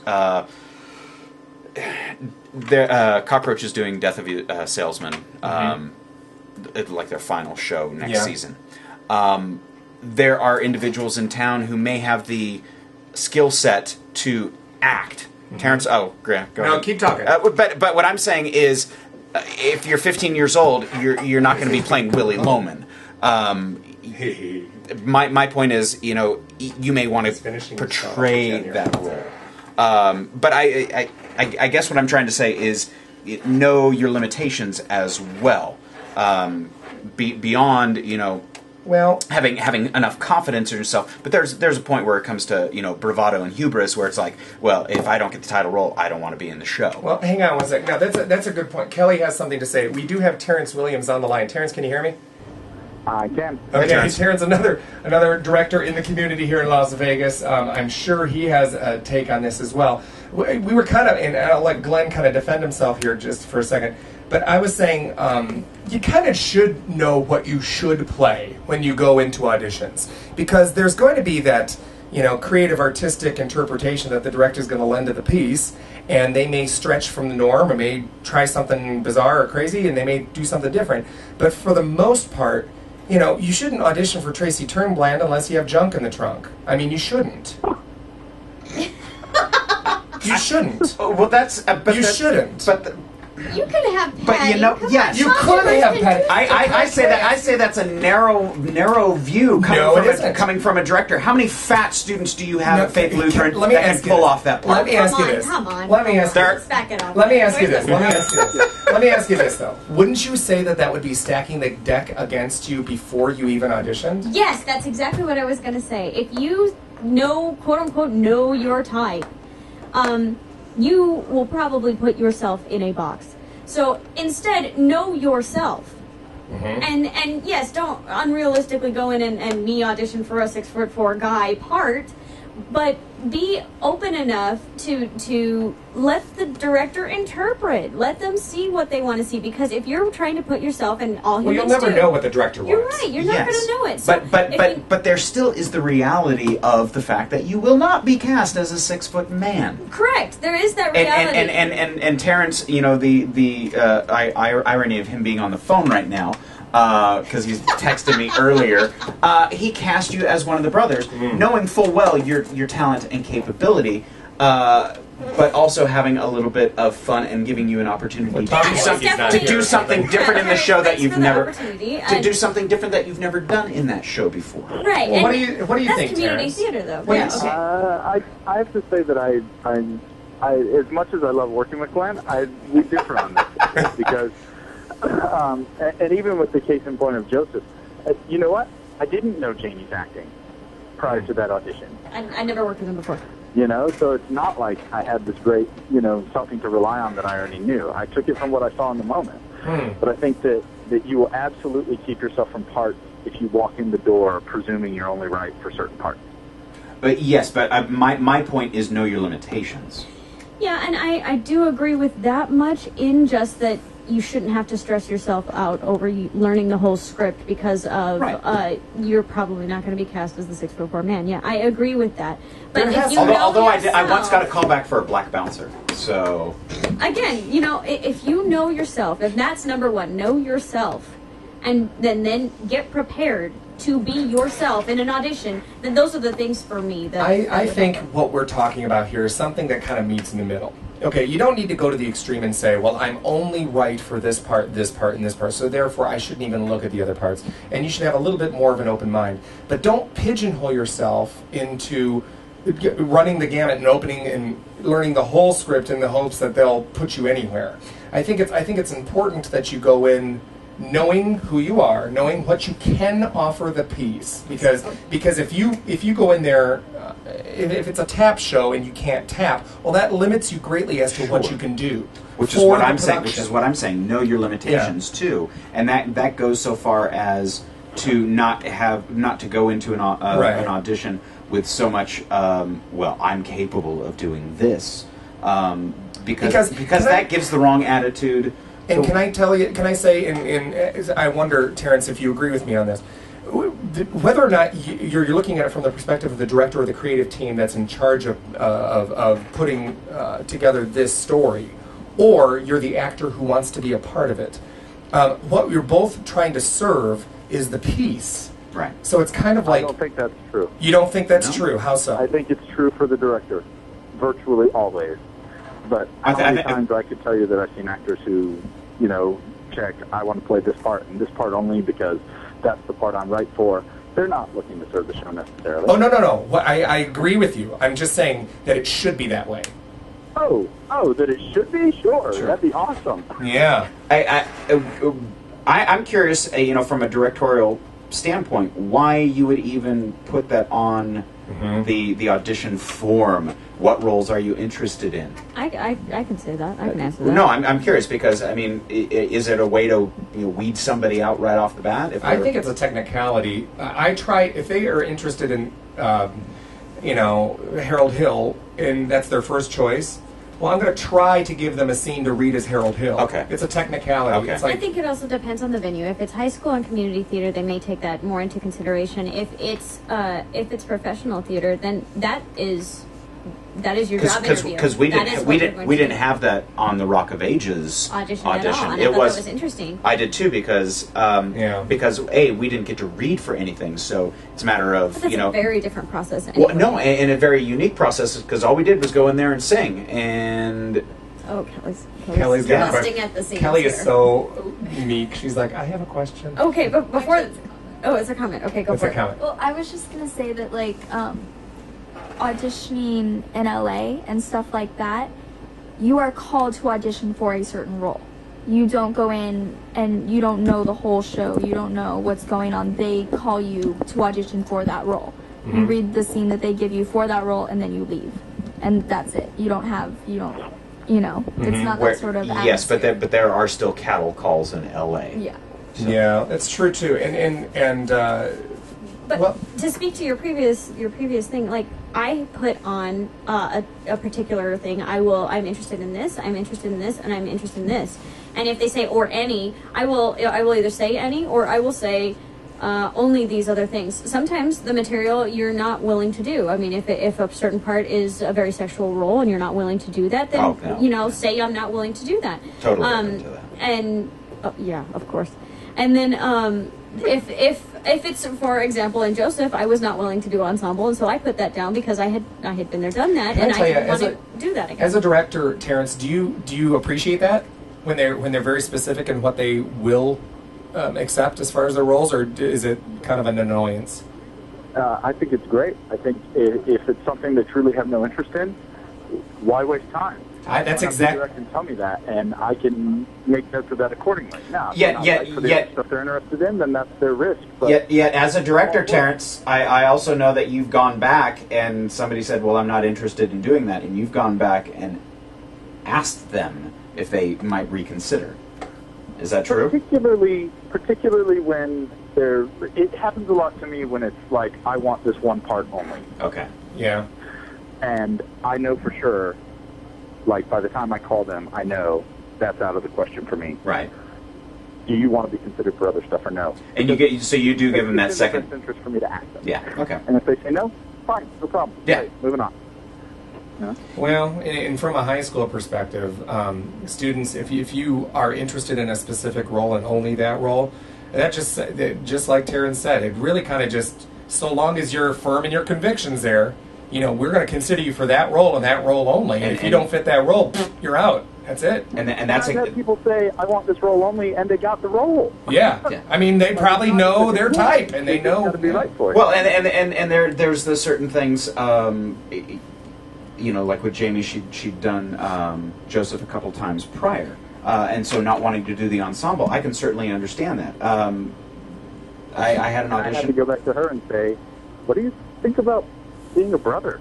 Yeah. Yeah, and it was an interesting conversation because I had Try this not mustache on. necessarily, yeah, I hadn't really necessarily considered that. I wasn't necessarily, I don't know, community theater allows for a little bit more flexibility Sure. and interpretation, and that's a great place for any actor to be because they will not, like, I will never get to play Levi again, I will not. And not that it was like a dream role, but it was an experience that I wouldn't trade, and I loved it, and I was able to flex the muscles. You had to have thought I was crazy. No, I didn't actually. It wasn't the first time I'd play a boy, so. Well, and here's the thing. That's why I say community theater is a wonderful place to spread your wings. Yes. Kind of get out there and try to do maybe Don't what's say normally a little bit out of your comfort zone. You know, kind of test the waters as to what you can do versus what you think you can do. Well, you know what I mean? We've kind of gone you know, round robin on Oh this no, one. this has been like a definitely No, a chop suey of talk here. But we were talking about, and we're kind of running out of time. But you know, what are those things that you should be prepared for? And certainly knowing yourself, knowing the material, your material, and your own limitations. But as far as going into an audition, I and I'm not sure about Terrence, but as a director who did Terrence, you directed Annie a couple summers ago. I'm sure every girl came in singing Tomorrow. But normally directors don't want to hear a song from a show or a monologue from the piece or, you know, something along those lines. So you want to be prepared with something maybe similar along the lines. Am I not mistaken? You know, and usually that's given in the audition notices. But Terrence, what's your impression on going into an audition with a piece prepared from the show? A music number. I think there are a lot of people that are superstitious about it either way. And the reality is, if you can really do it, it doesn't matter what you sing. Okay. Yeah, if that's you can true. really perform that song and sell it to me. I've always argued my least favorite musical theater song, and I would let you. Yeah. But the danger of singing something from the show, in my opinion, is that if you don't represent it the way that somebody envisions it, you might accidentally keep yourself away from it. Exactly. That's why you never sing something from Phantom of the Opera, because it's so bloody famous and known by everybody that if you do any variance of it whatsoever, even if you're brilliant, they're going to perceive that as being not what it should be done. You'd better be able to nail it, is what I'm saying. I agree. You'd better be Star power moment, like the star if you power can't where you sing hit it and on the nail rock it, band and skip it. I'm sorry, star Do power. something from Parade. No, but the other thing is The most happy fella. On that same note, don't go so far in left field that you're no longer auditioning for the appropriate things. Right. Pay attention to what they have on the audition call sheet. If they say do something from the musical, do it. If they say don't do it. Don't sing the wrong song. Know yourself enough to pick something that it shows yourself as a plausible person for the things that you're auditioning for. Don't suppose what it is that the director wants to see from you, or not suppose what they don't want to see. Maybe Tomorrow is their favorite song, and they just want to hear it like 1,000 times. But I love that song. I know, right? I know it's stupid, but I love that song. That you can't. The risk of doing something unique is that if you fail it or if it doesn't suit you, it's still not going to help you. If you can find something that best suit fit, to where you look, it looks good on you and it's still appropriate, then go for it. And you're leading to something where, because you and I took a workshop a couple of years ago with a number of New York Broadway casting agents, and one of the main things that was really hammered home was the aspect of being yourself too. Being comfortable in your own skin and showing that. Because a director, and Terrence, Eric, correct me if I'm wrong, that you want to be able to see the person as well as the actor, because the person is who you're going to have to be working with. The actor is the person you're going to be directing. Right. And if either one of those doesn't work, Yeah. you're not going to want to work with that Gotta look at person. the business partnership if they as well. if they can't act, well, you're not going to want to use them. Yeah. If they're an, if they're a hole. Well, that and the most honest you can be is Right. yourself. Right. And if you're going to give an honest delivery of something, you're going to give an honest performance because it is a performance. Right. If you're going to give that honesty in that performance, the best way to do it is being yourself, and Sure. you just have to be comfortable enough with yourself to put yourself on the slaughtering table. And 99% of the time, they are not going to slaughter you because they want to hire you, not slaughter you. slaughtering table as opposed to the casting couch. I love it. Right. Hey, Well- now, Terrence, we're running out of time. We're going to have to end here in just a couple minutes. I want to give you an opportunity to maybe, kind of as a director, from their directing perspective to a potential actor who's looking forward to preparing for their next audition. What would you say is your number one piece of advice for that actor preparing? I can keep it so simple, and then that way you can wrap up. But it's true. My advice would be really simple. We want you to get the part. Yeah. It's as simple as that. No director sitting at the table thinking, man, I hate all these people. Oh, this person, no. Every single person that stands up in front of me, I can only hope, wish, and dream that they'll blow me away. I absolutely want to give them the part. It's just that it doesn't always work out, you know? So relax. It's a common misperception, too. You know what I mean? Well, of course, the casting agents and directors don't want the auditioners to fail because that just means it's going to be much harder for the director or the casting agent to find the right person. Exactly. I heard it a number of times. We'd love it if the very first person that came in was the one. We could send everyone else home. And we could go to lunch. Yes, You know. and the reality is it's never quite that way. But But people psych themselves up so much that they can't be that person. I think often no, we're on your side. Yeah. You know? Yeah, they And oftentimes seeing that audition as this giant hurdle that they must skillfully vault over versus something that you are trying to kind of generate together. You know, it's a partnership that you're trying to see if it's going to be a good fit, rather than this huge obstacle you must overcome. And I think that's a great ending note for the actors is to Change your perception of the audition. Let those young actors know, and the ones that haven't been around enough, that are ones who are just starting out. Kelly, every director wants to see you succeed. Every college that you apply to wants you to succeed. And one thing that I heard that one of the casting directors say was that if you don't like auditioning, do not be a performer. Yeah, do not be a performer. Because you have to audition, and it's a grueling process. You have to audition over and over and over and over. But if you just look at the things differently, if you just say, this is a show, I get to go sing with some people who want to hear me sing. Yeah. Go for it. Have fun. It's most important that you have fun. Listen, we do need to wrap up. Sitting here patiently and wonderfully is Kopi from Just Serendipity. Thank you so much for joining us, Kopi. I've got about 30 minutes of things I'd like to add to this conversation. Come back and see us again. Yeah, because please check it out on his website, justserendipity.com. We're going to have it on our website. I'm gonna thank you, post Terrence all this Williams information. and Sean Martin, for joining us. I do appreciate it so much. Terrence, we'll see you thank soon. you to our co-host, Jamie Woodard. As always, intern Kelly Glenn Heath. You're a wonderful man. Our producer, Chris Scott. Thank you. And guys, check us out on YouTube. We have all our archive footage there. Next week, I believe that we're going to have to do our show a little bit later than normally scheduled, 6 to 8 p.m., but I'll get you that information on our Facebook page. So please look forward to that. Our guests may want to know that, too. That's right. And just, we're wrapping up. Seussical opens up this weekend at the Henderson Pavilion. Ragtag? With Ragtag. And Hamlet at the Onyx, closing week, as well as Leader of the Pack. Over at Super Summer Theater. And then a whole bunch of other stuff happening. Sweeney Todd, God, Just Serendipity. Just Serendipity. Well, as well as all the kinds of improv stuff. shows, yeah. Go out and see theater. Be a good patron of the arts, and we hope to see you in the front row real soon. Thanks for joining us, and we'll see you next week. Bye. I want to say so much more. When did my 30 minutes begin? After the break? I wanted to hear your voice. No, that's all right. Taking one of those. I'm an OCD guy. Thank you. Oh, no problem. Sorry, dude. I just realized, I was like, we have 2 minutes. I was like, he's not going to talk, is he? Dang it. I'm sorry. But thank you for joining us. I love having you here. And seriously, come back anytime. We'd love to have you on again and support your stuff and, all the apropos things to say. Yes, thank you.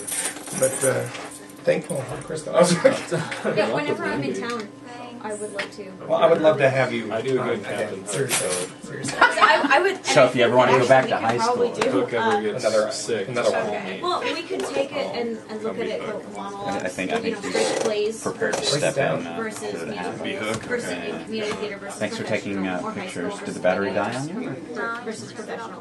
Because there's a lot of things that overlap, but there's so many But like things. pictures So many so things. So many repetitive, things. so.